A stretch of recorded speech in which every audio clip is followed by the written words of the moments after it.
กใบนี้มีทุกอย่างที่รอคุณออกไปตามหามันแต่โลกที่ผมกำลังจะพูดถึงนั้นเป็นโลกที่ต้องทำทุกอย่างถึงจะได้มันมาสวัสดีและยินดีต้อนรับทุกคนเข้าสู่ช่องของไอ้โมงและขอพาทุกคนมาดูซีรีส์ Create Bamboo Island และรอบนี้ก็ไม่ใช่งานหมูอีกแล้วซีรีส์นี้ทุกคนจะได้เห็นอะไรหลายๆอย่างของผมที่กำลังทำทุกๆอย่างเพื่อที่จะให้ตัวเองสบายขึ้นโดยผสมผสานกับเครื่องจักรแต่ว่ามันแสนจะเข้าใจยากสำหรับผมและความท้าทายประจำซีรีส์นี้คือทำยังไงก็ได้เอาชีวิตรอดได้ถึง100วันและผมเนี่ยก็พกโหมดฮาร์ดคอร์มาเช่นเคยและสิ่งที่ผมต้องทำในซีรีส์นี้ก็คือเอาทุกอย่างมาครอบครองไว้ให้ได้แล้วทุกคนคิดว่าผมจะมีชีวิตรอดไปถึง100วันนี้หรือเปล่าสามารถดูได้ที่ซีรีส์ Create Bamboo Island ให้เสียงภาคภาษาไทยโดยไอ้โมง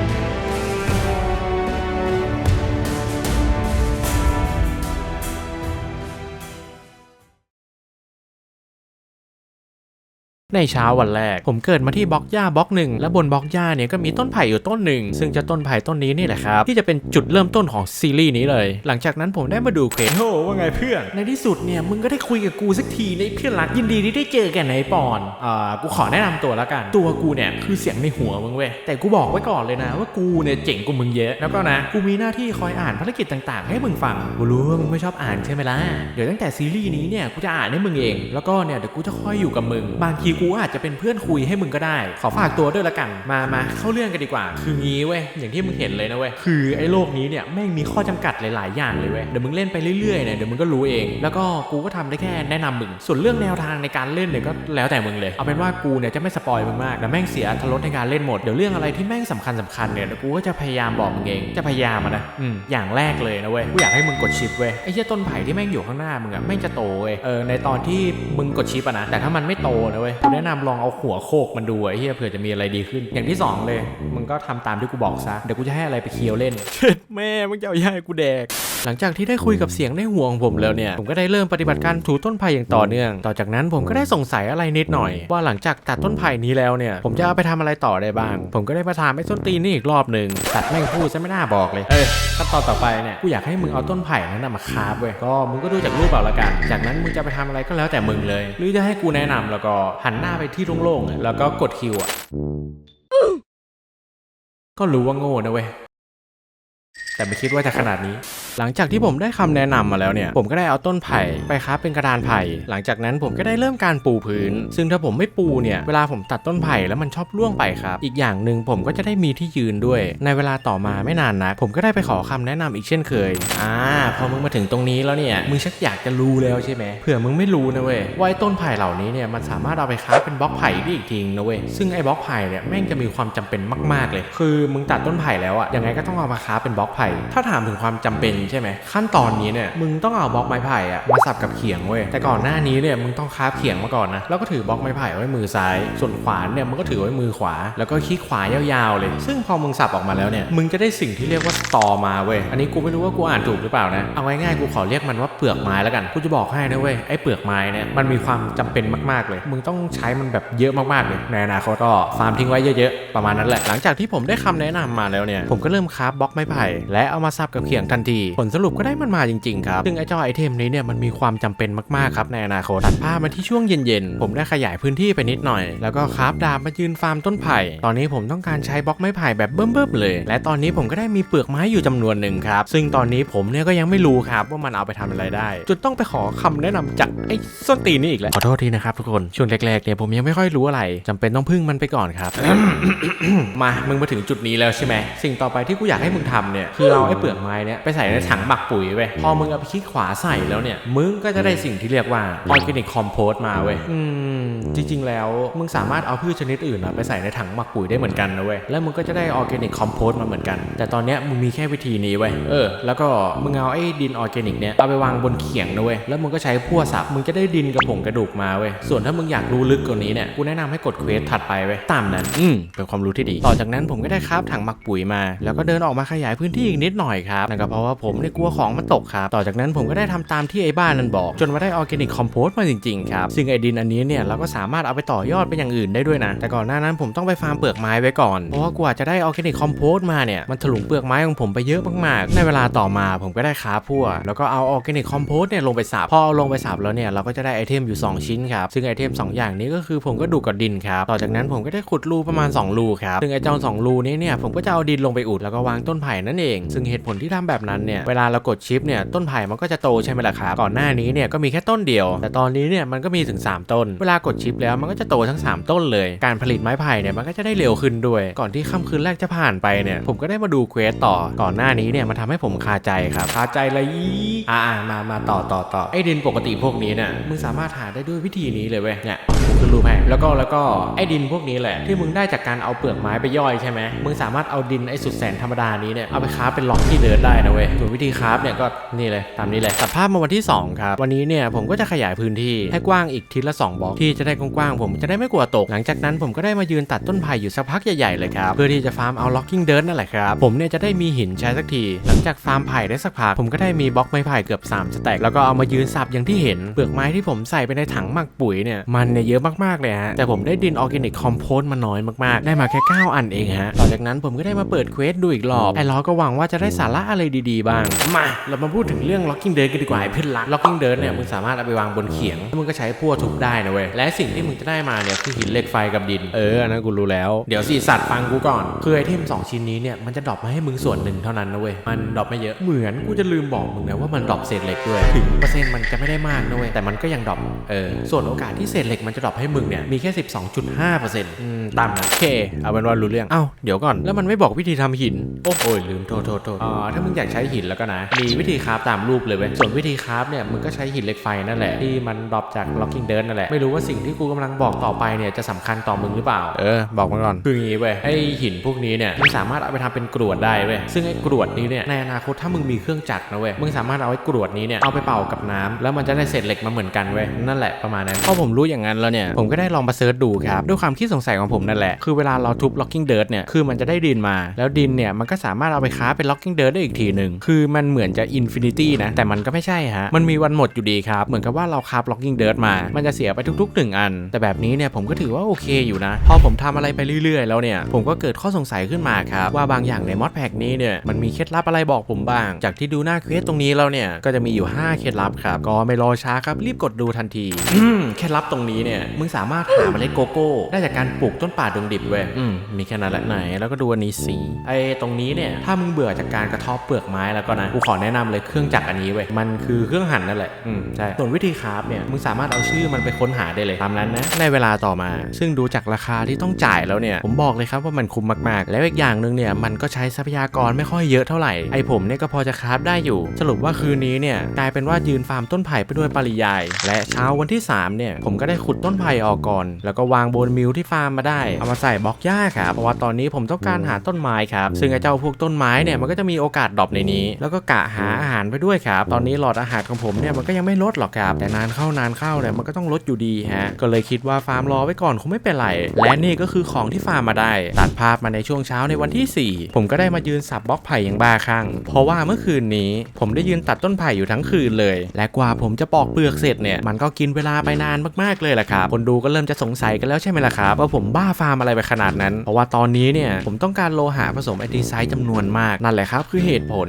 แล้วก็นะครับผมมีอะไรจะอธิบายให้ฟังเผื่อคนดูบางคนยังไม่เข้าใจมึงหยุดพูดแหละเดี๋ยวกูอธิบายให้คนดูฟังเองคืองี้ครับคนดูก่อนที่ไอปอนจะได้โลหะผสมแอนติไซด์มาเนี่ยคือมันต้องผ่านหลายขั้นตอนมากๆเลยคนดูซึ่งเผื่อคนดูบางคนไม่เข้าใจเดี๋ยวผมจะอธิบายให้ดูเองขั้นตอนแรกเนี่ยไอปอนต้องตัดต้นไผ่ก่อนพอได้ต้นไผ่มาแล้วเนี่ยมันต้องเอาไปคราฟเป็นบล็อกไม้ไผ่และพอได้บล็อกไม้ไผ่มาแล้วเนี่ยมันต้องใช้ขวานเอามาสับกับบนเขียงต่อซึ่งในขั้นตอนนี้เนี่ยมันก็จะได้สิ่งที่เรียกว่าสตอมาหรือก็คือเปลือกไม้นั่นเองหรือมัดฟางไม่รู้แต่นั่นแหละฮะและพอได้เจ้าสิ่งนี้มาแล้วเนี่ยไอปอนก็ต้องเอาไปย่อยในถังหมักปุ๋ยอีกพอเอาไปย่อยแล้วมันก็จะได้สิ่งที่เรียกว่าออร์แกนิกคอมโพสต์มาซึ่งในขั้นตอนนี้เนี่ยมันก็ยังไม่เสร็จหรอกนะครับมันต้องเอาออร์แกนิกคอมโพสต์เนี่ยไปสับกับเขียงอีกโดยใช้พั่วและมันก็จะดรอปอยู่2อย่างครับอย่างแรกก็คือดินครับอย่างที่2คือผงกระดูกและขั้นตอนต่อไปเนี่ยไอปอนเนี่ยมันก็ต้องเอาดินไปคราฟซึ่งไอสิ่งนั้นเนี่ยมันก็จะเรียกว่า Locking Dirt แล้วก็เอา Locking Dirt เนี่ยมาสับอีกทีและเจ้า Locking Dirt เนี่ยมันก็จะดรอปอยู่3อย่างหนึ่งในนั้นก็จะมีเศษเหล็กซึ่งโอกาสดรอปของเศษเหล็กเนี่ยมันก็คือ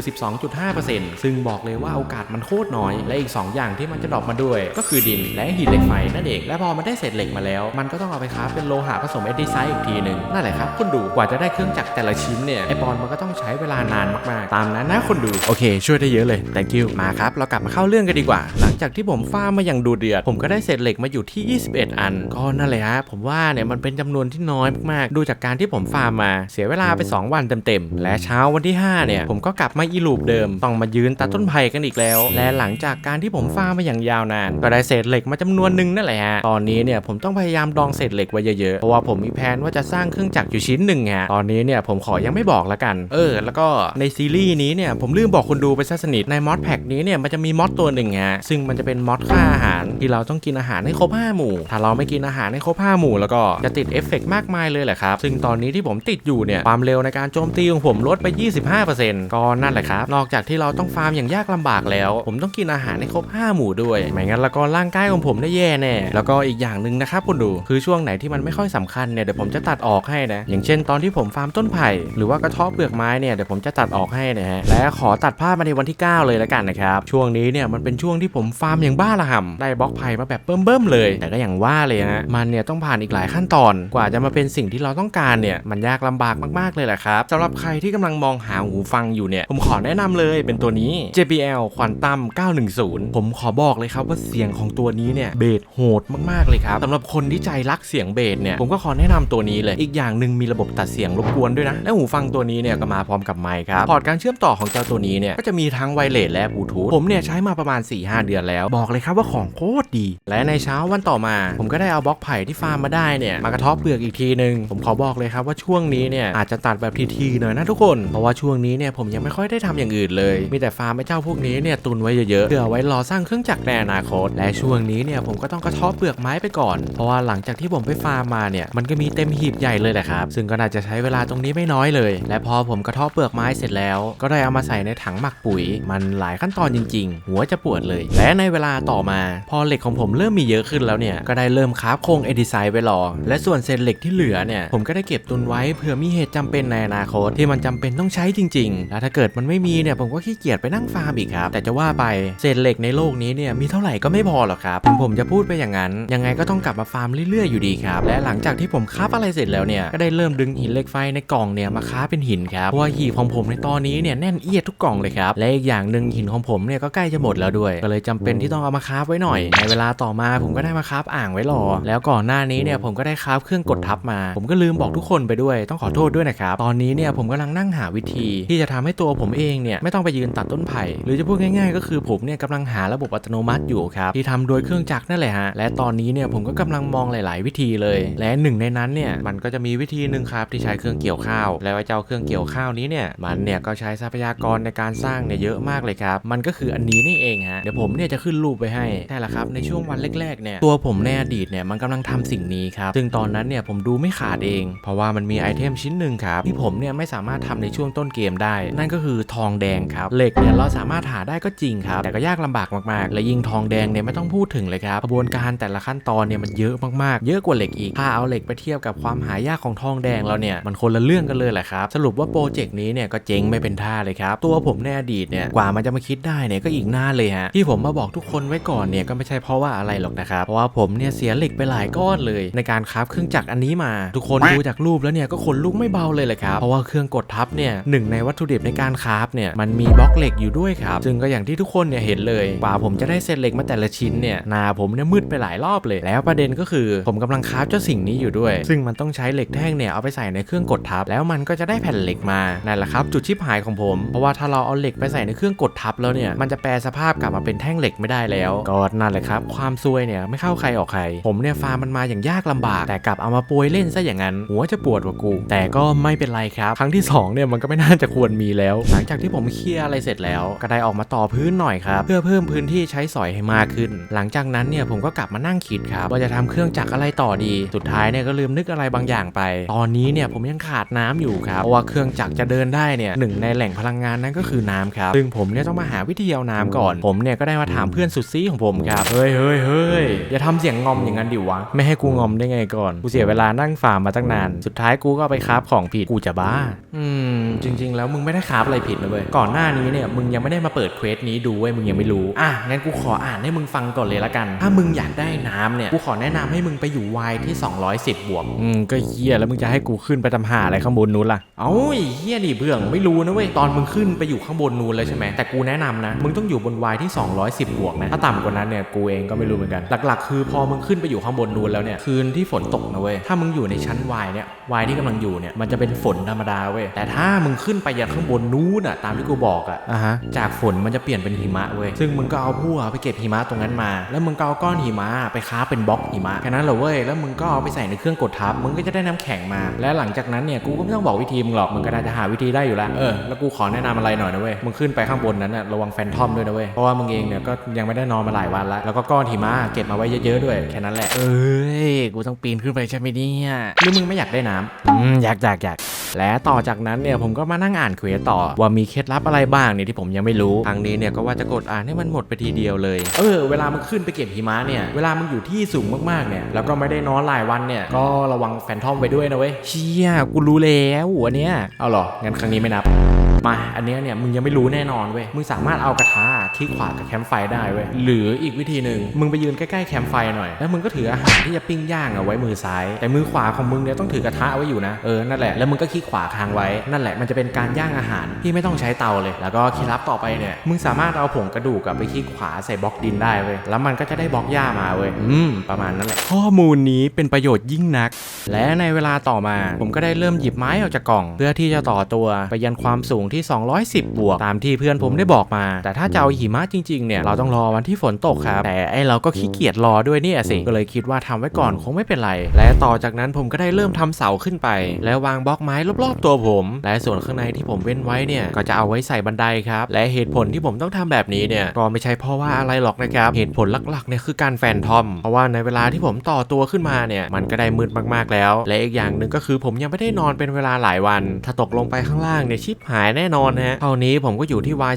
210แล้วพอมาถึงข้างบนเนี่ยผมก็ได้ปูพื้นไว้เพื่อให้หิมะมันตกใส่ก็เลยปูพื้นที่ไว้ใหญ่ๆหน่อยและปิดท้ายด้วยล้อมรั้วเผื่อมีคนเซอร์ซ่าเดินตกฮะในโลกนี้แม่งก็เล่นอยู่คนเดียวหูปากแล้วพอผมทำภารกิจอะไรเสร็จแล้วเนี่ยก็เลยรีบลงมาข้างล่างทันทีและต่อด้วยคราฟเครื่องปั่นแล้วก็จัดวางเครื่องจักรครับตอนนี้เนี่ยเครื่องจักรที่ผมมีก็จะมีเครื่องปั่นและเครื่องกดทับและอีกเครื่องนึงก็คือเครื่องหั่นนะซึ่งก็ผ่านไป15วันแล้วเพิ่งจะมีแค่3เครื่องนี้เองบอกนะครับว่าทรหดสุดๆแต่กว่าเครื่องจักรของผมจะทำงานได้เนี่ยต้องรอสร้างแหล่งพลังงานของมันก่อนครับแหล่งพลังงานที่ผมทำได้ในตอนนี้เนี่ยก็คือพลังงานน้ำครับซึ่งตอนนี้เนี่ยผมยังขาดน้ำอยู่ต้องรอให้ฝนตกซะก่อนเครื่องจักรทั้งหมดเนี่ยมันจะได้กลายเป็นอัตโนมัติเลยครับตอนนี้เนี่ยก็เอามือหมุนไปก่อนพลังงานกล้ามแขน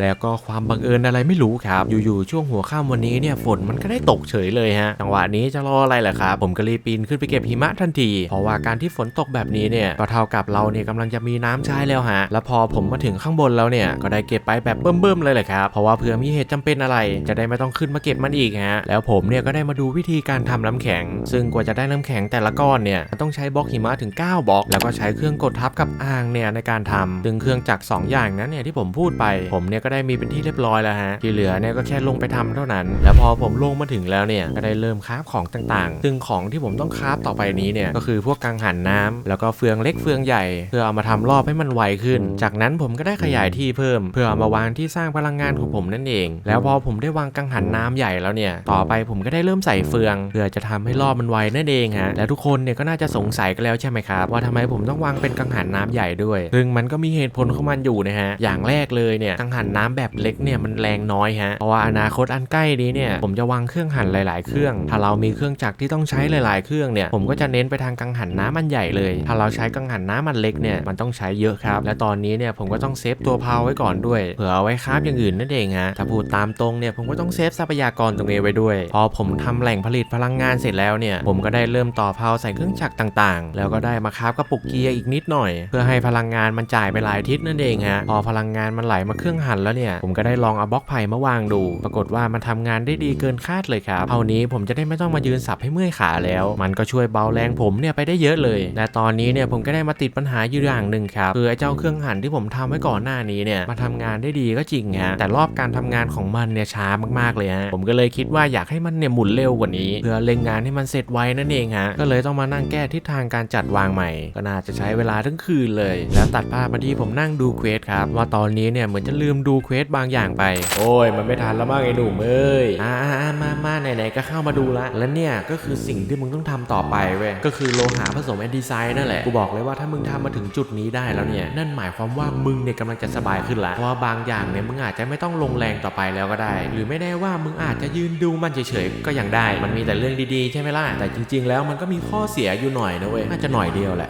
ะก็คือขั้นตอนการทำอย่างที่มึงรู้นั่นแหละปวดหัวชิบหายเลยใช่ไหมล่ะแต่ก็นะบางอย่างเนี่ยมันอาจจะซับซ้อนไปบ้างหรือไม่แน่มันอาจจะทำให้มึงเนี่ยหัวระเบิดเลยก็ได้นะเพราะว่าเป็นมึงด้วยนั่นแหละส่วนพวกวิธีคราฟเนี่ยมึงก็ต้องไปค้นคว้าด้วยตัวเองต่อไปนี้เนี่ยเรื่องคราฟเนี่ยกูจะไม่บอกมึงละกันจากนี้ไปมันจะนำมึงเข้าสู่เครื่องจักรหรือระบบอัตโนมัติมึงต้องเรียนรู้เอาเองขอส่งมึงแค่นี้แล้วกันนะส่วนตัวกูเองเนี่ยก็จะรอดูมึงไปเรื่อยๆแล้วกันนะโอเคไปละแล้วพอผมคุยกับเพื่อนของผมเสร็จแล้วก็ได้มาอัพกังหันน้ำหน่อยเพราะว่าตอนนี้เนี่ยผมใช้กังหันน้ำอยู่อันเดียวแล้วมันเนี่ยก็เป็นอันใหญ่นั่นแหละฮะแต่ผมเนี่ยจะวางเครื่องจักรอีกหลายชิ้นซึ่งกังหันน้ำอันเดียวเนี่ยมันไม่ไหวแน่นอนฮะก็เลยคิดว่าจะใส่ไปอีกอันหนึ่งเพื่อให้แรงเนี่ยมันดันไปถึงฮะพอทำอะไรเสร็จแล้วเนี่ยก็ได้มาตัดต้นไผ่เหมือนเดิมฮะช่วงนี้เนี่ยผมต้องวนมาตัดต้นไผ่เองก่อนฮะเพราะว่าเราต้องการเหล็กกับเศษเหล็กเนี่ยมหาศาลเลยและการที่จะทำแบบนั้นได้เนี่ยก็ต้องมาเริ่มต้นจากการตัดต้นไผ่นี่เลยฮะจริงๆมันมีอีกวิธีหนึ่งนะที่เราจะได้เศษเหล็กมาและเป็นวิธีที่เรายืนรอมันได้ด้วยนั่นก็คือการทำเครื่องปั๊มหินครับแต่ประเด็นหลักๆเนี่ยมันอยู่ที่ลาวาด้วยนั่นแหละฮะซึ่งการทำลาวาเนี่ยผมไปแอบส่องมาแล้วแม่งทำยากชี้เป๋งถ้าจะให้ผมพูดตรงๆเนี่ยก็อีกนานเลยฮะนานโขเลยแหละในวันต่อมานั้นผมได้คราฟแท่นวางและผมก็ได้คราฟเครื่องหั่นมาอีกเครื่องนึงเพื่อมาช่วยกันสับเปลือกไม้เพราะว่าครั้งแรกเนี่ยมันมีอยู่เครื่องเดียวมันกระทบเปลือกไม้ให้ผมได้ไม่ค่อยเร็วเท่าไหร่ก็เลยคิดว่าสร้างอีกเครื่องนึงคงไม่เป็นไรเท่านั้นแหละครับเวลาผมยืนตัดต้นไผ่เสร็จแล้วเนี่ยจะได้เอามาใส่2เครื่องนี้เลยเพราะว่าการตัดต้นไผ่เนี่ยมันตัดเร็วอยู่แล้วฮะในเวลาอันสั้นๆเนี่ยมันก็ได้ต้นไผ่เยอะมากๆเลยครับเยอะขนาดที่ว่าบล็อกไผ่ของผมเนี่ยต้องเอาไปเก็บไว้ในหีบก่อนเลยล่ะครับเพราะว่าเครื่องกระทบเปลือกของผมเนี่ยมันทำไม่ทันนะตอนนี้เนี่ยผมว่าจะสร้างอีกสักเครื่อง2เครื่องให้มันทำงานเร็วเท่ากับผมและในเวลาเดียวกันเนี่ยผมก็ต้องเร่งฟาร์มเหล็กไว้ด้วยฮะเราจะเอามาลงทุนตรงนี้อย่างเดียวเนี่ยคงไม่ได้ฮะหลังจากนี้เนี่ยผมก็มีแผนว่าจะทำเครื่องจักรชิ้นใหม่อยู่ฮะและราคาที่ผมต้องจ่ายมันเนี่ยก็มาโขเลยแหละครับช่วงนี้เนี่ยผมก็ต้องยืนฟาร์มเหล็กแบบเบิ่มๆเลยและตัดภาพมาในวันที่21ผมเนี่ยก็ได้หาเปิดเควสดูครับว่าเส้นใยนั้นเนี่ยทำยังไงมันทำอย่างนี้เว้ยวิธีที่มึงจะได้รับเส้นใยมาเนี่ยอันเนี้ยมึงต้องตั้งใจฟังดีๆเลยนะเว้ยเพราะว่ามันซับซ้อนแล้วก็อาจจะเข้าใจยากนิดนึงอย่างแรกเลยเนี่ยมึงต้องคราฟเครื่องผสมมาก่อนเว้ยแล้วก็จากนั้นมึงก็เอาดินกับน้ำเนี่ยมาผสมกันแล้วมึงก็จะได้สิ่งที่เรียกว่าโคลนมาประมาณนั้นมันก็จะมีอีกวิธีหนึ่งนะในกรณีที่มึงไม่มีเครื่องจักรนะซึ่งมึงต้องมีขวดน้ำเว้ยซึ่งไอ้ขวดน้ำนี้เนี่ยมึงก็สามารถหาได้จากการตกปลานั่นแหละวิธีทำบล็อกโคลนในฉบับนี้เนี่ยมึงเอาขวดน้ำไปตักน้ำมาก่อนแล้วมึงเนี่ยก็เอาบล็อกดินไปวางไว้ก่อนจากนั้นมึงเอาขวดน้ำที่มึงตักมาได้เนี่ยมาคลิกขวาใส่บล็อกดินอีกทีหนึ่งแล้วมึงก็จะได้โคลนมาอันนี้เนี่ยก็เป็นอีกวิธีหนึ่งละกันก็คิดว่าเป็นทริคเล็กๆน้อยๆที่กูฝากให้ละกันมาเข้าเรื่องต่อวิธีที่3เนี่ยพอมึงได้โคลนมาแล้วใช่ไหมสิ่งที่กูอยากให้มึงทำต่อไปเนี่ยคือเอาโคลนเนี่ยไปคราฟกับข้าวแล้วมึงก็จะได้โคลนอัดแน่นมาส่วนวิธีคราฟเนี่ยมันจะมีอยู่2แบบเนี่ยตามที่กูขึ้นรูปให้เลยมาวิธีที่4เนี่ยมึงต้องคราฟสิ่งที่เรียกว่าพัดลมหุ้มโคงนั่นแหละภาษาอังกฤษเนี่ยกูไม่รู้ว่ามันพูดว่าอะไรแต่มันแปลเป็นไทยมาแล้วเนี่ยมันคือคำนี้เว้ยนั่นแหละแล้วมึงก็วางน้ำข้างหน้าพัดลมด้วยและขั้นตอนนี้เนี่ยมันคือการล้างน้ำเว้ยมึงต้องเอาโคลนอัดแน่นมาล้างพอมึงล้างเสร็จแล้วเนี่ยมันก็จะดรอปให้มึงอยู่2อย่างซึ่งหนึ่งในนั้นเนี่ยมันจะมีสิ่งที่มึงตามหาอยู่และมันก็มีชื่อว่าแฟกเว้ยและอีกชิ้นนึงที่มันจะดรอปมาให้มึงเนี่ยก็คือโคลนแต่อันนั้นไม่ใช่ประเด็นหลักเว้ยเรามาพูดถึงแฟกกันดีกว่าวิธีที่จะทำเส้นใยขั้นต่อไปเนี่ยอย่างต่อไปเนี่ยมึงต้องคราฟเครื่องโม่มาก่อนจากนั้นมึงก็เอาไอ้แฟกเนี่ยไปโยนใส่เครื่องโม่นั่นแหละสุดท้ายนี้มึงก็จะได้สิ่งที่เรียกว่าเส้นใยมาเป็นไงวิธีทำสุดยอดปะมันก็ใช้ของเยอะเหมือนกันนะไม่หรอกมึงคราฟเครื่องจักรไม่กี่อันเองแต่หลักๆเนี่ยมันคือขั้นตอนเว้ยขั้นตอนเนี่ยมันยาวไปนิดแต่ก็นั่นแหละกูบอกเลยว่าคุ้มสุดๆก็ลองหาทำเอาแล้วกันเท่ใจมากหลังจากนั้นผมก็ได้มาเปิดดูวิธีการคราฟซึ่งบอกเลยครับว่าเครื่องโม่เนี่ยไม่ค่อยแพงเท่าไหร่เพราะว่ามันใช้แค่เฟืองอันเล็กแล้วก็บล็อก แอนดีไซต์อีกอันนึงเนี่ยผมก็แค่เอาหินไปเผาเองซึ่งบอกเลยครับว่ามันคราฟง่ายสุดๆซึ่งน่าจะเป็นอันแรกสำหรับผมเลยบางที่มันคราฟง่า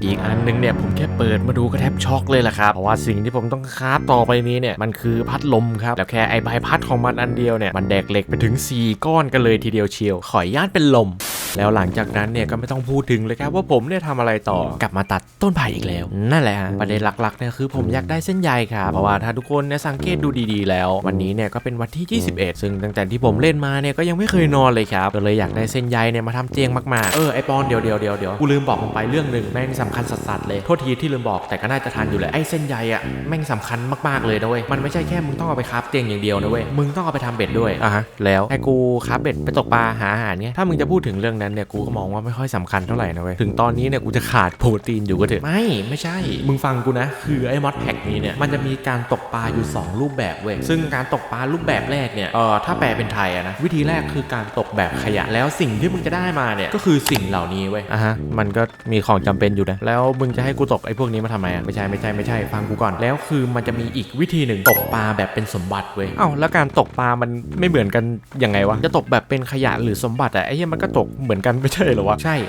รูปแบบการตกของบ่อเนี่ยไม่เหมือนกันเว้ย2อย่างเนี้ยอย่างแรกถ้ามึงจะตกปลาใช่ปะปกติแล้วมึงก็จะสร้างบ่อน้ำแบบเล็กๆมาใช่ไหมแล้วก็จะตกปลาแบบนั้นปกติก็ต้องทำแบบนั้นเปล่าวะใช่อันเนี้ยกูไม่เถียงถ้าจะตกแบบสมบัติใช่ปะมึงลองเอาสาหร่ายอะไปวางข้างล่างดูเว้ยปลูกแบบเยอะๆนิดนึงแต่ขั้นแรกเนี่ยมึงก็ต้องตกหาสาหร่ายก่อนเพราะว่าไอ้เหี้ยสาหร่ายนี่แหละแม่งโคตรสำคัญเลยพอมึงตกได้สาหร่ายมาแล้วเนี่ยกูก็แนะนำว่าเอาไปปลูกข้างล่างปลูกแบบใต้น้ำอะกูก็ไม่รู้ว่าจะพูดยังไงแต่มึงน่าจะเข้าใจอยู่ได้เดี๋ยวกูลองดูแล้วกันโอเคตามนั้นโทษทีที่ลืมบอกก็นั่นเลยครับหลังจากที่ผมรับเรื่องตรงนั้นมาแล้วเนี่ยก็ได้ยืนตัดต้นพายแบบเมามันเลยแหละครับจากนั้นผมก็ได้มาทำที่ย่อยอัตโนมัติครับก็คือวางท่อส่งแล้วก็ถังหมักปุ๋ยไว้ข้างบนก็อย่างที่ทุกคนเคยทำกันนั่นแหละฮะแต่สิ่งที่มันไม่เหมือนและผมทำพลาดไปเนี่ยก็คือท่อส่งครับไอท่อส่งอันนี้เนี่ยมันคือของ Mod Create ครับมันเลยใช้แบบนี้ไม่ได้ไอผมเนี่ยก็ไม่ได้ลองเทสมาก่อนหน้านี้ซะด้วยก็นั่นแหละครับเสียเวลาไปฟรีๆอีกแล้วส่วนไอท่อส่งอันนี้เนี่ยก็คงเก็บไว้ใช้ในอนาคตเพราะว่าตอนนี้เนี่ยก็คงไม่ได้ใช้มันหรอกครับทุกคนเนี่ยก็น่าจะสงสัยกันแล้วใช่ไหมครับว่าทำไมมันใช้ไม่ได้เหตุผลหลักๆเนี่ยผมเองก็ไม่รู้เหมือนกันแต่ถ้าจะทำไอ้เครื่องแนวแบบนี้แล้วเนี่ยมันต้องใช้ท่อส่งของ Minecraft Vanilla เลยทุกคนเนี่ยก็น่าจะเอะใจกันใช่ไหมครับว่าทำไมผมไม่คราฟท่อส่งแบบนั้นมาใช้ล่ะคำตอบเนี่ยมันง่ายนิดเดียวครับเพราะว่าท่อส่งของ Minecraft Vanilla เนี่ยมันใช้เหล็กเยอะมากต่ออันถ้าผมจำไม่ผิดแล้วก็ท่อส่ง1อันจะใช้เหล็กอยู่5แท่งใช่แล้วครับต้องใช้เหล็ก5แท่งถึงจะได้ท่อส่ง1อันอันนี้เนี่ยก็จะเป็นของ Minecraft Vanilla เลยนะส่วนท่อส่งของ Create Mod เนี่ยคือโปรโมชั่นของมันเนี่ยรอนานรอตาผมเป็นอย่างมากเลยล่ะครับเพราะว่ามันใช้เหล็กแค่3ก้อนเองครับแล้วเหล็ก3ก้อนนี้เนี่ยก็ได้ท่อส่งถึง4อันเลยเป็นใครจะไม่สนล่ะครับผมเนี่ยไม่ใช่หนึ่งในนั้นแน่นอนพอครับมาใช้แล้วเนี่ยก็เป็นอย่างที่ทุกคนเนี่ยเห็นก็เลยมันใช้ไม่ได้ครับตามนั้นสรุปแล้วที่ผมทำไปทั้งหมดทั้งมวลนั้นทำไปเพื่ออะไรไม่รู้สุดท้ายผมก็ต้องมานั่งคลิกใส่ถังหมักปุ๋ยเองสนุกจัดๆเลยแต่วันนี้เนี่ยก็จะเป็นวันที่พิเศษหน่อยมันเป็นวันที่ผมมายืนจ้องเครื่องกระเทาะเปลือกไม้จริงๆแล้วก็ไม่รู้เหมือนกันว่าทำไปเพื่ออะไรในเวลาต่อมาผมได้ออกไปทำงานเรื่อยๆจนปรากฏว่าตอนนี้เนี่ยผมมีแท่งเหล็กถึง4แท่งแล้วผมก็กำลังเอาเหล็ก4แท่งนี้เนี่ยไปค้าเป็นพัดลมใช่แล้วครับผมเนี่ยกำลังจะได้เส้นใยแล้วอีกไม่กี่อึดใจเท่านั้นตัดภาพมาที่ผมเนี่ยกำลังเอาเหล็กมากดทับให้มันเป็นแผ่นเหล็กครับเพราะว่าช่วงนี้เนี่ยอากาศร้อนมากๆเลยอีกอย่างหนึ่งผมก็ยืนตากแดดทั้งวันด้วยก็เลยจะค้าพัดลมมาสักตัวหนึ่งเพื่อเอามาเป่าหน้าให้มันเย็นชื่นใจสักหน่อยหนึ่งโอ้โทษทีครับคนละพัดลมกลับมาเข้าเรื่องกันดีกว่าและจนถึงตอนนี้เนี่ยผมเองก็สามารถค้าพัดลมได้แล้วแหละครับที่เหลือเนี่ยก็แค่ทำโคนแล้วก็โคนอัดแน่นเท่านั้นเองครับจากนั้นผมก็ไม่รีรอที่จะวางน้ำไอ้ตรงนี้ที่ทำไปเนี่ยก็ไม่ใช่เพราะว่าอะไรหรอกนะครับเพราะว่าพัดลมเนี่ยต้องดูดน้ำเข้ามาครับและเราก็ต้องวางแท่นตรงกลางจากนั้นเราก็ต้องไปเตรียมโคนอัดแน่นมาก่อนแล้วก็วางตรงกลางเลยครับจากนั้นเราก็ต้องยืนรออีกสักแป๊บหนึ่งเพื่อให้พัดลมเนี่ยมันดูดน้ำมาแล้วก็ชำระล้างมันครับสำหรับใครที่กำลังมองหาเมาส์อยู่เนี่ยขอแนะนำตัวนี้เลย Razer Gaming Mouse Death Trader Essential Bag และมาพร้อมกับไดเวอร์ที่เข้าใจง่ายเวลาจะตั้งมาโครเนี่ยผมบอกเลยครับว่าง่ายสุดๆเมาส์ตัวนี้เนี่ยรับรองการคลิก10 ล้านครั้ง 6,400 dpi น้ำหนักเนี่ย96 กรัมถ้าใครอยากตำเนี่ยก็ลิงก์ด้านล่างนะครับพอทำขั้นตอนที่ผมพูดไปแล้วเนี่ยเราก็จะได้สิ่งที่เรียกว่าแฟกมาครับจากนั้นผมก็ได้มาเปิดโต๊ะครับแล้วเราก็เอาแฟกอันนี้มาคราฟเลยและสิ่งที่ผมได้มาเนี่ยก็คือเส้นใยครับตอนนี้เนี่ยผมเองรีบไปหน่อยครับเพราะว่าถ้าจะเอาเส้นใยคุ้มๆเนี่ยผมแนะนำว่าเอาไปใส่ในเครื่องโม่ดีกว่าไอตอนนั้นเนี่ยผมน่าจะลืมครับถ้าเราเอาไปใส่เครื่องโม่เนี่ยเราจะได้เมล็ดของแฟกมาด้วยแต่ถ้ารีบๆหน่อยเนี่ยก็แบบผมก็ได้ครับพอผมได้เส้นใยมาแล้วเนี่ยก็ รีบเอาไปคราฟเบ็ดทันทีเพื่อที่จะเอาไปตกปลานั่นเองครับตอนนี้เนี่ยไม่ได้ไปตกหรอกนะครับแค่คราฟมาไว้เฉยๆหลังจากนั้นไม่นานนะผมก็ได้เดินมาคราฟเครื่องโม่ไว้เลยครับนอกจากมันจะทำเส้นใยได้แล้วเนี่ยมันยังสามารถเอาหินไปบดเป็นกรวดได้อีกซึ่งเราก็เอากรวดเนี่ยมาล้างน้ำอีกทีนึงมันก็จะมีโอกาสดรอปเศษเหล็กอย่างที่เพื่อนผมเคยบอกไว้อีกอย่างเนี่ยหินเราไม่ค่อยได้ใช้ด้วยไอ้ใช้อะมันมีใช้แหละครับแต่ผมเนี่ยก็ไม่ได้ใช้เยอะอะไรขนาดนั้นก็เลยมองว่ามันไม่ค่อยจำเป็นเท่าไหร่ตั้งแต่เพื่อนของผมบอกมาในวันนั้นเนี่ยหนทางในการหาเหล็กของผมเนี่ยมันก็ได้มีเพิ่มขึ้นครับก็อย่างที่ทุกคนเนี่ยเห็นเลยครับเมื่อกี้เนี่ยพอผมใส่เครื่องโม่ไปแล้วเครื่องเนี่ยมันก็หยุดทำงานทันทีแล้วอันนี้เนี่ยมันก็เกิดจากกำลังขับไม่พอครับจริงๆแล้วศัพท์เฉพาะของมันเนี่ยผมเองเนี่ยก็ไม่รู้เหมือนกันครับว่าเหตุการณ์แบบนี้เนี่ยเขาเรียกว่าอะไรเอาที่เข้าใจง่ายๆภาษาบ้านๆเนี่ยเครื่องมันหยุดทำงานเองแบบนี้เนี่ยก็แสดงว่าแรงหมุนของมันเนี่ยไม่พอครับแล้วผมเนี่ยก็ต้องมาใส่กังหันน้ำอีกอันนึงแต่ก่อนจะทำอย่างนั้นเนี่ยผมก็ได้ปูพื้นก่อนครับเพื่อให้พื้นที่มันขยายใหญ่ขึ้นพอทำฐานของมันเสร็จแล้วเนี่ยผมก็ได้วางกังหันน้ำมันใหญ่เลยจากนั้นผมก็ได้เดินมาวางเครื่องโม่พอผมใส่เครื่องโม่ไปแล้วเนี่ยเครื่องจักรของผมก็ทำงานได้ปกติแล้วแถมรอบในการหมุนของมันเนี่ยก็ยังคงที่ด้วยครั้งแรกผมนึกว่าต้องทดเกียร์ให้มันช้ากว่านี้นะจะได้ความเร็วประมาณนี้เนี่ยก็ดีมากๆแหละครับและในเวลาต่อมาผมได้เดินมาคราฟดาบซึ่งทุกคนเนี่ยก็น่าจะรู้ดีนะครับว่าผมเนี่ยคราฟดาบไปทำไมใช่แล้วครับตัดต้นไผ่อีกแล้วช่วงนี้เนี่ยผมก็สงสัยครับว่าผมเนี่ยออกแรงเยอะไปหรือเปล่าเพราะว่าอยู่ๆหลอดอาหารของผมเนี่ยมันก็ลดหวบเลยครับนั่นแหละครับคือเหตุผลที่ผมมายืนปั๊มข้าวอยู่ในตอนนี้เดี๋ยวหาอะไรเติมใส่ทองแล้วก็จะกลับไปทำงานต่อครับและในเวลาต่อมาผมได้คราฟเครื่องหั่นมาอีกเครื่องนึงเพราะว่าตอนนี้เนี่ยผมมีอยู่เครื่องเดียวครับแล้วมันก็ไม่ทันใจสุดๆก็เลยคิดว่าจะคราฟมาอีกสักเครื่อง2เครื่องเพราะว่าช่วงนี้เนี่ยผมต้องการเหล็กแบบเบิ่มๆเลยการที่เรามีเครื่องหั่นเยอะๆเนี่ยก็เป็นผลดีกับเราด้วยครับงานมันจะได้เสร็จเร็วๆและหลังจากที่ผมยืนตัดต้นไผ่อยู่นานก็ได้สลับมาทำออร์แกนิกคอมโพสต์บ้างเพราะว่าตอนนี้เนี่ยเปลือกไม้ของผมเนี่ยเยอะมากๆเลยครับและตัดภาพมาที่ตัวผมในตอนนี้เนี่ยเริ่มมีความต้องการลาวาแล้วครับแล้วสุดท้ายเนี่ยก็ได้มาเปิดเควสดูครับปรึกษากับเพื่อนผมว่ามันมีวิธีทำยังไงกูขอบอกไว้เลยนะเว้ยไอ้เพื่อนรักเลยว่าถ้ามึงต้องการไอเทมชิ้นนี้จริงๆแล้วเนี่ยมึงต้องเตรียมสมองมึงให้โล่งๆเลยแหละเพราะว่าขั้นตอนในการทำเนี่ยไม่ยุ่งยากชี้หายเอาง่ายๆแค่กูมองวิธีการทำแล้วเนี่ยกูก็จะขิดแล้วยังไงก็ได้กูสู้ตายอยู่แล้วเอาจริงๆป่ะตอนเนี้ยกูไม่อยากหาเหล็กแบบเดิมเว้ยกูรู้สึกว่ามันหลายขั้นตอนมากเลยจากที่กูดูวิธีการคราฟมาใช่ไหมไอ้พวกลาวามันก็หลายขั้นตอนอย่างที่มึงว่าจริงๆแหละแต่แบบว่าถ้าเรามีลาวาแล้วทำหินแล้วเนี่ยไอ้เชี่ยแม่งโคตรสบายเลยนะเว้ยไอ้เหี้ยแล้วก็เหล็กแม่งผลิตได้แบบเบิ่มๆเลยเอาเป็นว่าแนะนำกูมาซะกูพร้อมทำละตอนเนี้ยกูดองเหล็กไว้แล้วด้วยตอนเนี้ยจะยินอย่างนั้นกูก็ชื่นใจมางั้นเรามาเริ่มกันเลยขั้นตอนแรกกูอยากให้มึงทำออฟซิเดียนเว้ยอ้าวทำไมต้องทำออฟซิเดียนก่อนด้วยวะไอ้พวกมอสคีเอทเนี่ยมันไม่มีการทำลาวาแบบโดยตรงเลยเหรอวะใช่มันไม่มีมาฟังกูต่อแต่ก่อนที่มึงจะได้ออฟซิเดียนมาเนี่ยมึงต้องทำสลามให้ได้ก่อนเว้ยและส่วนวิธีการทำสลามเนี่ยอันดับแรกมึงเอาข้าวสาลีมาบดในเครื่องโม่เว้ยแล้วมึงก็จะได้พวกแป้งสาลีมาเว้ยและวิธีที่2เนี่ยมึงก็เอาแป้งสาลีมาปั่นรวมกับน้ำขั้นตอนนี้เนี่ยมึงจะได้ไอเทมชิ้นหนึ่งมามันคือแป้งโดสาลีเว้ยพอมึงได้แป้งโดสาลีมาแล้วเนี่ยมึงก็เก็บไอแป้งนี้ไว้ก่อนสิ่งต่อไปที่มึงต้องไปทำเนี่ยมึงต้องไปหาต้นเฟิร์นมาก่อนพอมึงหาต้นเฟิร์นมาได้แล้วเนี่ยก็เอาไปโยนใส่ในเครื่องโม่แล้วมึงก็จะได้สีย้อมสีเขียวมาส่วนวิธีการหาต้นเฟิร์นเนี่ยมึงก็เอาผงกระดูกไปคลิกขวาเซฟบล็อกจ้านั่นแหละคือวิธีการหาต้นเฟิร์นแต่ช้าก่อนพ่อหนุ่มใครว่าได้สีเขียวมาแล้วเรื่องจะจบเลยเว้ยมึงเอาสีเขียวเนี่ยไปผสมกับสีขาวก่อนและมึงก็จะได้สีย้อมสีเขียวมาพอมึงได้สีย้อมสีเขียวมาแล้วเนี่ยต่อจากนั้นมึงก็แค่เอาแป้งโดสาลีที่กูให้มึงทำครั้งแรกเลยนั่นแหละเอามาคราฟกับสีเขียวอ่อนเท่านั้นแหละเพื่อนมึงก็จะได้สลามแล้วตรงนี้เนี่ยกูขอไปไวๆหน่อยละกันขั้นตอนแรกเนี่ยกูอยากให้มึงเผาไม้เว้ยไม้อะไรก็ได้พอมึงเผาไปได้สักพักแล้วเนี่ยไอ้บล็อกพวกนั้นมันก็จะกลายเป็นขี้เถ้าแล้วก็ไอ้ขี้เถ้าเนี่ยมึงก็ต้องใช้พวกขุดนะเว้ยแล้วมึงก็เอาขี้เถ้าไปเผาในเตาธรรมดานะเว้ยมึงก็จะได้ขี้เถ้าแท่งมาจากนั้นมึงก็เอาไอ้ขี้เถ้าแท่งเนี่ยเอาไปเผาอีกทีนึงในเตาลมควันแล้วมึงก็จะได้อิฐเนเธอร์มาพอมึงได้อิฐเนเธอร์มาแล้วเนี่ยก็เอาไปโยนใส่เครื่องโม่เลยพอเครื่องโม่มันโม่ให้มึงแล้วเนี่ยมึงจะได้เท่าทุลีมาแล้วก็ผงเบสขั้นตอนนี้เนี่ยมันแค่น้ำจิ้มนะเว้ยกูบอกไว้ก่อนเป็นไงสุดยอดเลยใช่ปะให้กูพูดเควสต่อไปเลยไม่เท่าไรพูดต่อเลยมาขั้นตอนการทำออฟซิเดียนเนี่ยมึงก็แค่เอาผงเบสกับสลามเนี่ยมาคราฟรวมกันแล้วมึงก็จะได้แมกมาครีมมาจากนั้นมึงก็เอาแมกมาครีมมาคราฟให้มันเป็นแบบนี้แล้วมึงก็จะได้บล็อกแมกมามาแล้วพอมึงได้บล็อกแมกมามาแล้วเนี่ยก็แค่เอาไปเป่าผ่านน้ำแค่นั้นแหละมึงก็จะได้ออฟซิเดียนมาละโอ้ยขั้นตอนนี้ง่ายเกินง่ายก็ดีแล้วมาเรามาฟังสิ่งที่น่าสนใจกันดีกว่านั่นก็คือการไปเนเธอร์นั่นเองมึงให้กูไปเนเธอร์เลยมึงก็ต้องไปเนเธอร์สิเฮียไม่งั้นกูจะให้มึงคราฟออฟซิเดียนมาทำบ้าอะไรล่ะโอเคพอมึงได้ออฟซิเดียนมาแล้วเนี่ยมึงก็ สร้างประตูนั่นแหละพอมึงสร้างประตูเนเธอร์แล้วเนี่ยมึงก็จะเพิ่งเข้าไปแล้วกันอย่างที่2ที่กูจะให้มึงคราฟก่อนเข้าไปเนเธอร์ก็คือเตาเบสเว้ยใช่แล้วล่ะมึงต้องคราฟเตาเฮี้ยนี่ไปจับเบสสนุกไหมล่ะมึงทีนี้และนี่ก็คือรูปการทำลาวานั่นเองเห็นรูปนี้แล้วเนี่ยมันจะง่ายใช่ไหมกูบอกไว้ก่อนเลยนะเว้ยเชี่ยมันโคตรยาก ถ้าดูจากในรูปนี้แล้วเนี่ยมันใช้แค่หินในการทำลาวาก็จริงนะเว้ยแต่แม่งต้องลองสังเกตข้อความข้างล่างดูดิใช่แล้วคือมันต้องให้ความร้อนขั้นสุดเว้ยและวิธีที่จะทำให้เบสมันเดือดขั้นนั้นเนี่ยคือกูก็รู้อยู่วิธีหนึ่งนะคือมันต้องใช้เค้กเบสใช่ไหมล่ะไม่เค้กเบสกูยังทำไม่ได้ถ้ามึงดูมาแล้วเนี่ยเค้กเบสไอ้ที่มันต้องใช้ลาวาในการทำนะเว้ยก็อย่างที่มึงพูดนั่นแหละตัวกูเองเนี่ยก็ไปดูมาละมันมีอีกวิธีนึงเว้ยในการทำที่จะทำให้เบสมันร้อนถึงขั้นนั้นนะใช่กูไปสืบหาข้อมูลมาละ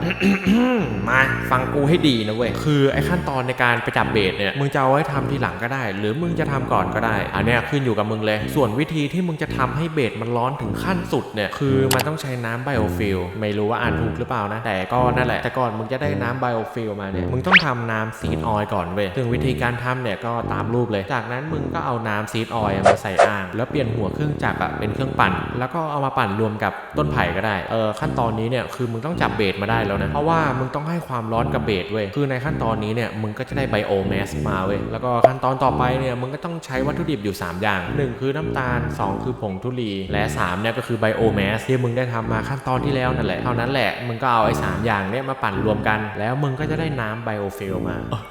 เป็นไงขอรับกระถาผมหาข้อมูลมาได้ดีหรือไม่ชมกูสิสัตว์เก่งขั้นตอนนี้เนี่ยมันเป็นขั้นตอนที่ทำให้เบสร้อนขั้นสุดเว้ยคือไอ้ขั้นตอนที่แล้วเนี่ยคือกูให้มึงไปทำแค่วัตถุดิบที่ทำให้เบสเนี่ยมันร้อนขั้นสุดและส่วนไอ้ขั้นตอนนี้เนี่ยมันเป็นขั้นตอนที่ก่อนที่จะเอาน้ำไบโอฟิลมาใส่เตาเบสซึ่งมึงต้องเคลียร์เตาเบสก่อนเว้ยแล้วการทำกระบวนการนั้นเนี่ยมึงต้องไปคราฟโรลลิ่งมิลมาก่อนเว้ยพอมึงคราฟอันนี้มาแล้วเนี่ยมึงก็เอาต้นไผ่ไปใส่ในโรลลิ่งมิลเว้ยแล้วมึงก็จะได้สตอมมาที่รูปร่างมันเหมือนเคีย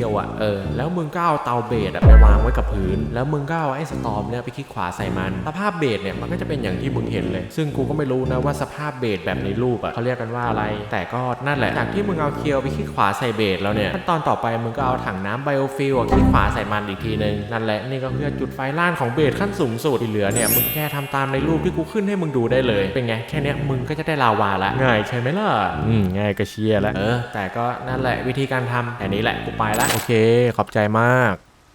แต่ข้างหลังไม่ต้องไอ้เชี่ยนี่ทำตัวไม่น่าบอกนะมึงจากที่ผมได้ฟังขั้นตอนทั้งหมดของเพื่อนผมที่บอกมาแล้วเนี่ยมันทำให้ผมกังวลเรื่องเหล็กมากๆเลยครับและจากที่ฟังแล้วดูมาแล้วเนี่ยเหมือนผมจะต้องคราฟเครื่องจักรไว้เยอะกว่าที่คิดตอนนี้ก็เลยมายืนฟาร์มไผ่เพื่อหาเหล็กตุนไว้และตัดพามาที่ผมที่กำลังปูพื้นคุณดูเนี่ยก็น่าจะเกิดคำถามในใจกันใช่ไหมครับว่าทำไมผมต้องปูพื้นเป็นหินด้วยแต่ก็นั่นแหละครับมันมีเหตุผลของมันอยู่ถ้าคุณดูจำได้เนี่ยเพื่อนผมเนี่ยเคยบอกไว้ครับว่าวิธีจะทำผงเบสเนี่ยขั้นตอนแรกเนี่ยเราต้องเผาบล็อกไม้ครับเพื่อให้มันเนี่ยเป็นขี้เถ้านั่นเองนั่นแหละครับคือเหตุผลที่ผมเลยต้องทำพื้นหินเพราะว่าแพรลอยฟ้าของผมเนี่ย